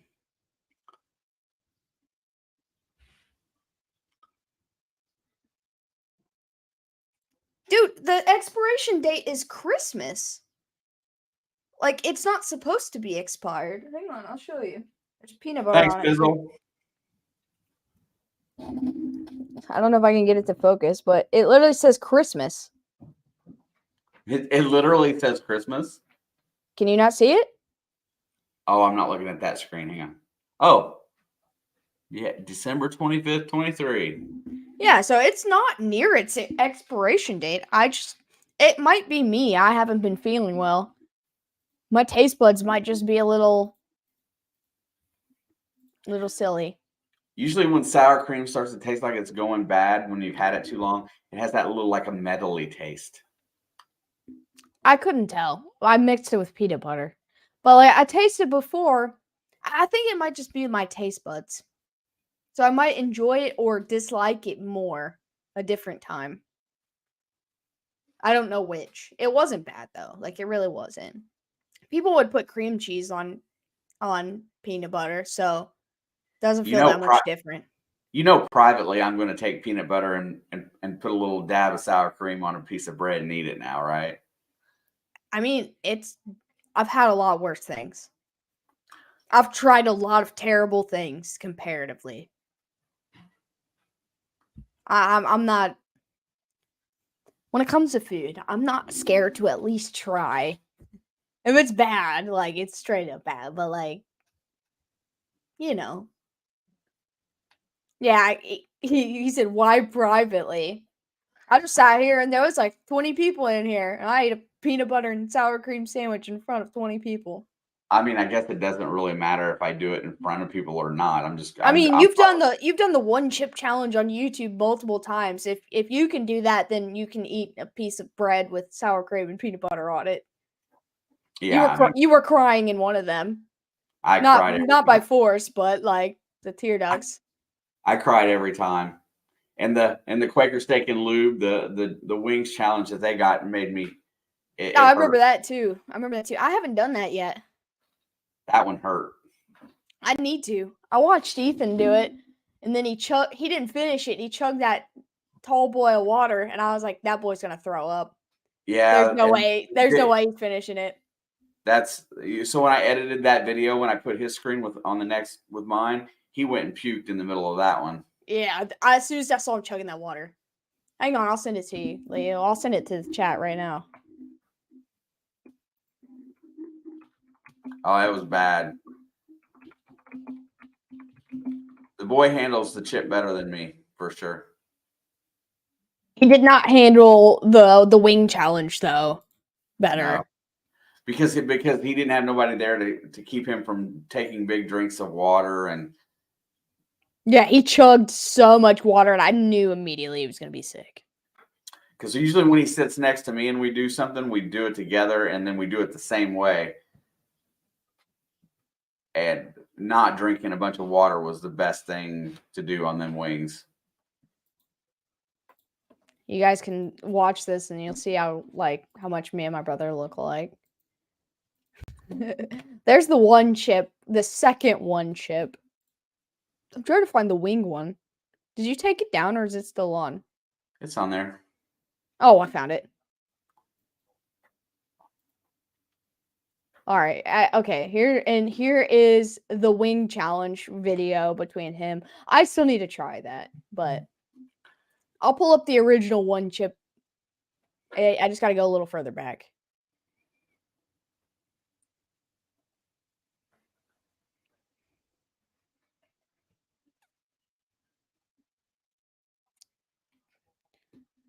Okay, maybe is your first one chip on here? Yeah. Oh, there it is. You might have to go back ways for that. 2020. All right, and here is the OG one chip.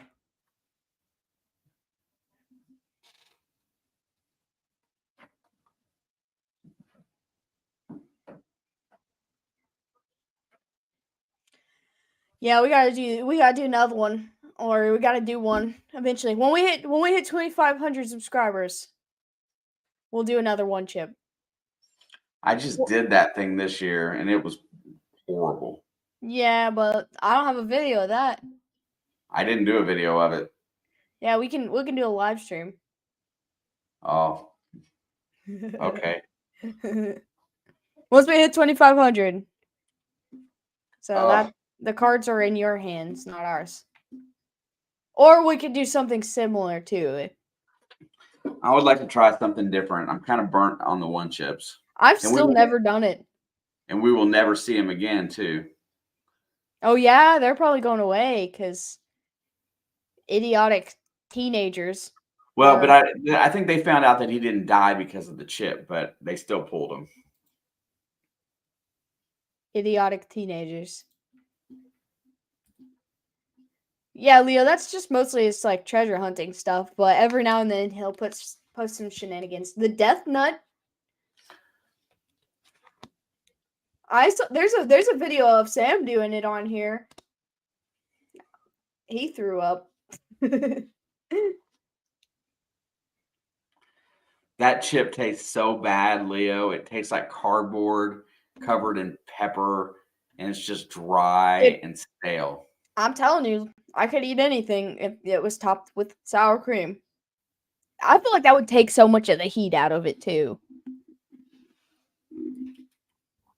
So I feel like I would thinking about it. I'm just hungry. Me too. Tomorrow night, I'll be late, but I'll be here. Unless I get off early somehow, which is still possible. As long as everybody shows up to work. I don't know. The last hot thing I tried, it was Sam. He bought from the Amish store that scorpion cheese. Oh, I love it. Dude, it's so good. He also had a hot sauce that day, but that was one of them hot sauces that taste like battery acid. So next time you come over to the house, in the refrigerator, there's a little white bottle that's got that white truffle hot sauce. It's amazing. I've had it.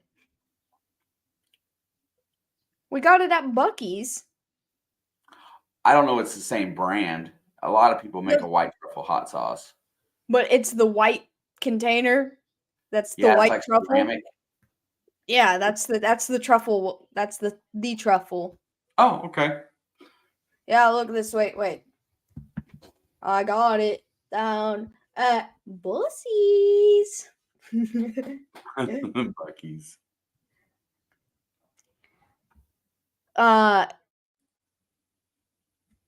You pick Brandon Staley or Zach Wilson. I feel like that's just an easy. I mean, it wasn't to him, but if I feel like that's just common sense. Zach Wilson's the GOAT. He's literally going to lead the Jets to the playoffs. Nobody believes that, but it's going to happen. And Aaron Rodgers is going to lose the playoffs for him. I mean, It's that all would be part the of the funny. script. It's all part of the script. That would be the funny thing to happen, but I don't think they're gonna make the playoffs. Zombie Apocalypse was that hot sauce. Yeah, it tastes like battery acid. I'll try any hot sauce, but man, some of them taste horrible.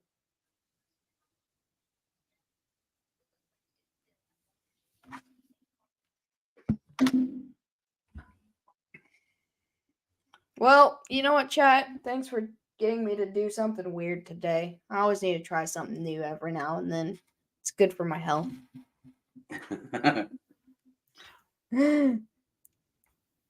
Next time it's Papa Blood's turn. Peer pressure him. Nah. He's a wuss. If the Jets win tomorrow, they'll have the same record as the Niners and the Bengals. Yes. I'm saying. And they'll only be like, I think they'll be in at least the wild card race. I know the Dolphins are in the wild card race. Or no, Buffalo lost. So Miami might still be. Miami's leading the division. Hang on, I'll pull up the standings real quick. Yeah, the Jets will be in second place if they win. It's all going according to plan.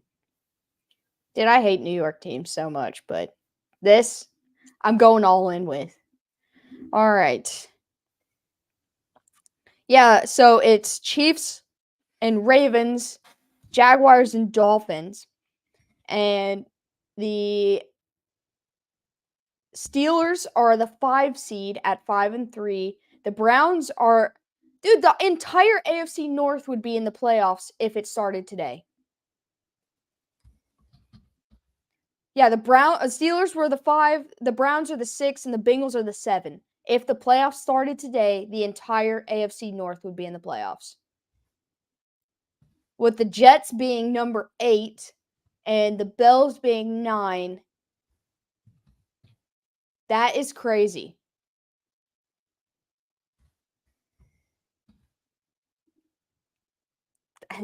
That's crazy. We do not need 4 AFC North teams in the playoffs. Talk about some boring playoff games. Like, could you imagine having to watch the Steelers, dude, in the playoffs? Like, I'd rather just. They're going to find a way to win, and Cleveland's got a defense that's going to win. Justin Wilson, Cajun kitchen sauce. That sounds really good. Yeah, right now, 5, 6, and 7, Steelers, Browns, Bengals. So that would mean round 1 would be Ravens versus Bengals. Round 2, or the other one would be Jags and Browns, and then Dolphins versus Steelers. We definitely don't need the Ravens in the playoffs. No, we definitely don't need the Steelers in the playoffs. They are the most boring team in football. I don't even know how they're still winning. They've got an atrocious offense. The Steelers have the least points scored in the AFC, and they're sitting at the 5 seed.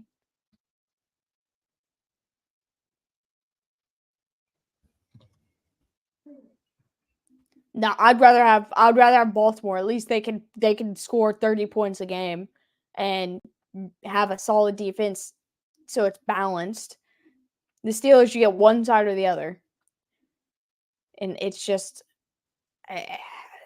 awful. Steelers and Titans, right there. Two teams I don't ever want to watch. Ever. Me either. Like, Will Levis right now has been like a fun experiment to watch lately. But like as a whole, still don't care.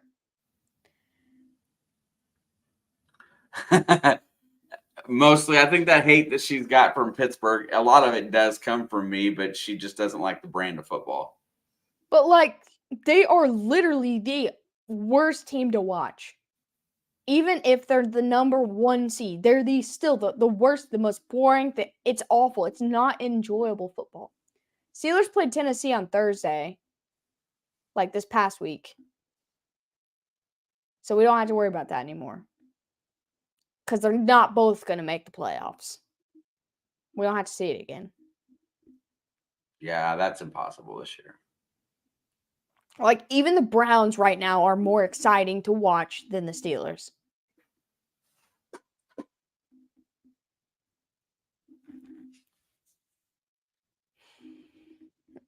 Like, I don't know. But, dude, this was... Yeah, a win today, or a win tomorrow for the Jets would... Where's that game at? That's in MetLife, yeah, so... I believe... Yeah, a win with the Jets would bump the Bengals down to the 8 seed and the Jets to the 7. That's correct. I'm pretty sure. On a little getaway, I've got a cabin rented on a ranch, lakeside with a mountain view. I'll be thinking of you all, going to see some family. Hey, Balin, I hope you have the best time out there, man. That sounds amazing right now. Heck yeah, Balin. All right, dudes. I don't know what you're doing, but I'm planning my day tomorrow for when I get off of work. Why are you doing that right this second? Because I got to get up and I got to be at work at 5:30 in the morning. So we're looking at playoffs. Why are you looking at playoffs? Because they've got the wild card race up now, so you can track it each week. Yeah. If the playoffs started today, not counting tomorrow's football game, the entire AFC North would be in the playoffs. And we would be the 1 seed. I like looking at things like that. It's fun because you can take a screenshot of it in 3 weeks, go look at it again, and it won't be the same. That's what I like about it. Is week by week, that top 7 just moves around, especially in the AFC. Maybe not so much in the NFC. The 5, 6, and 7 might, but the 1, 2, 3, 4, I don't think is going to move a whole lot.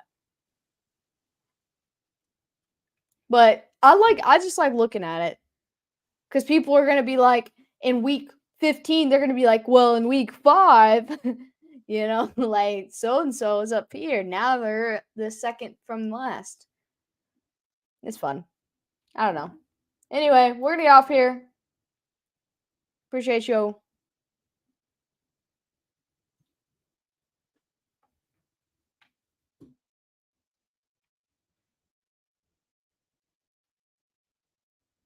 Are you just being quiet on purpose? Yeah, because you just say nothing. And then make funny faces.